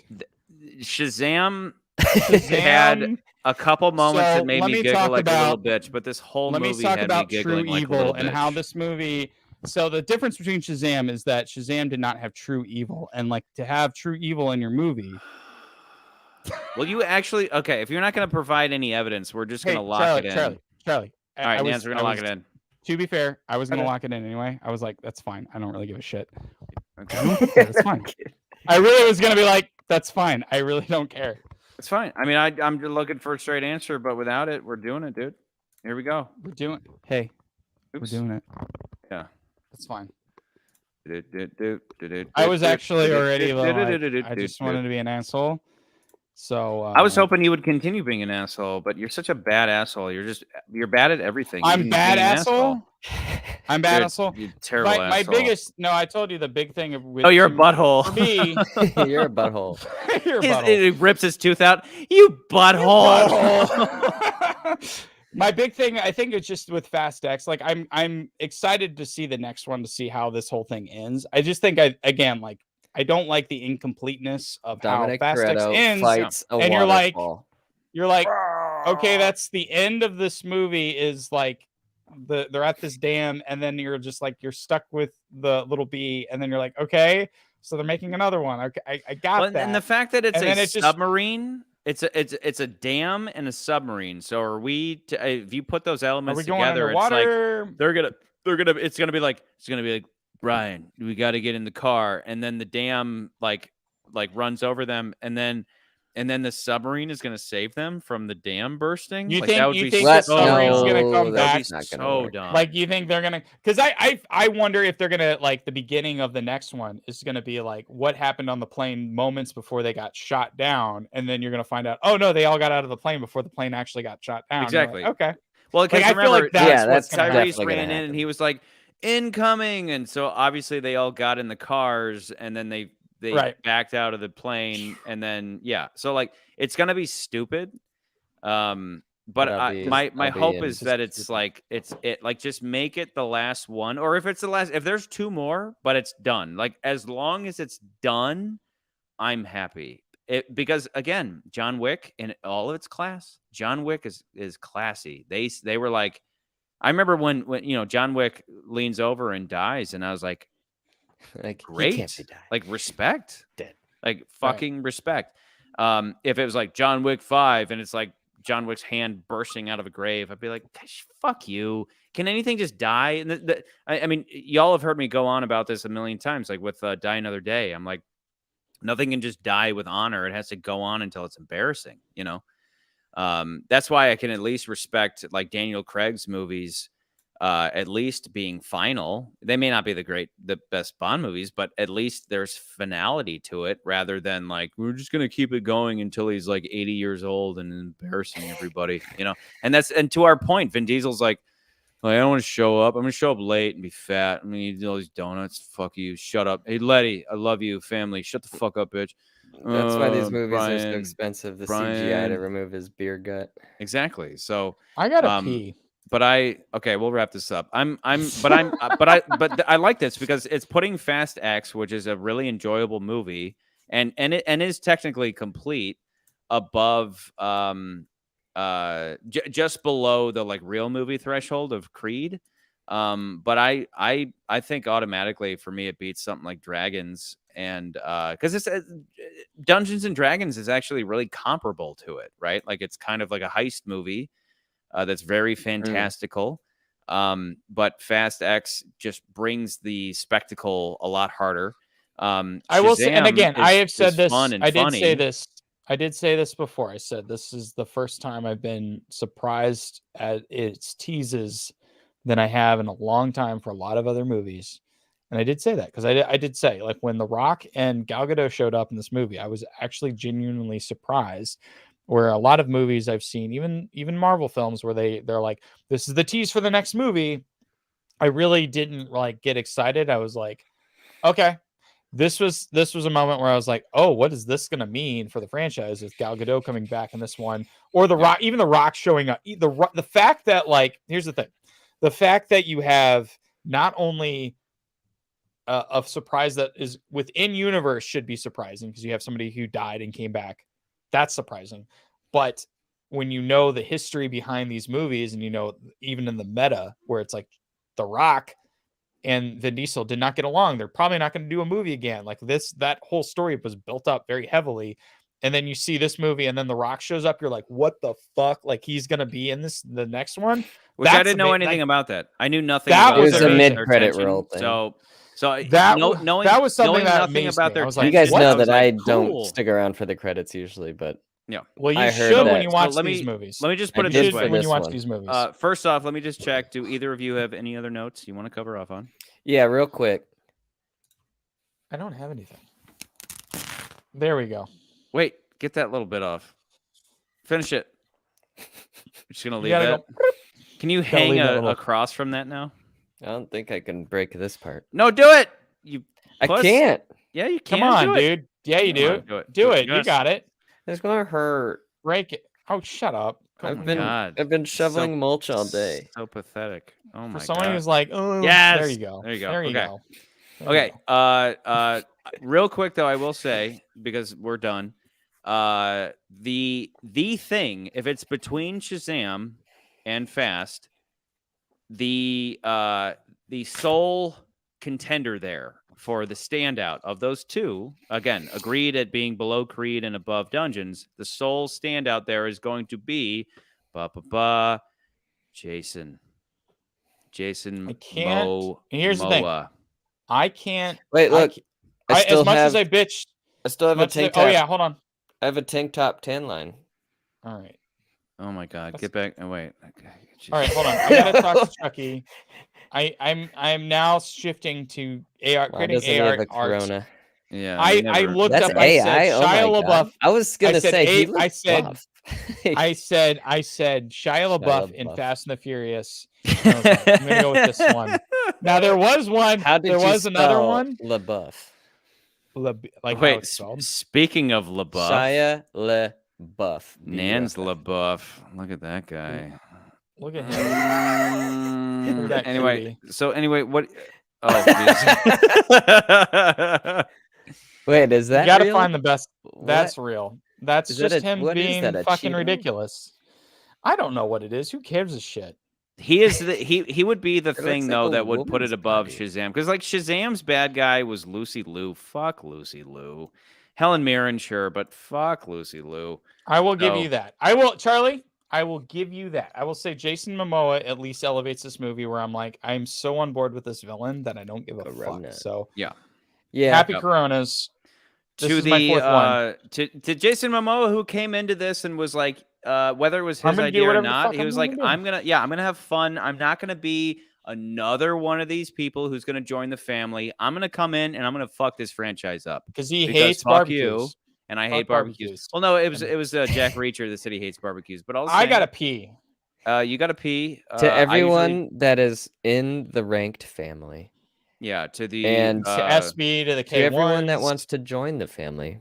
The Huck subscribe, become a member, get on the Discord. We're always if we could change it from membership to familyship, we would. We would do that. To Jason Momoa, to fast cars and whorish looking women, and Corona and family. Good night, y'all.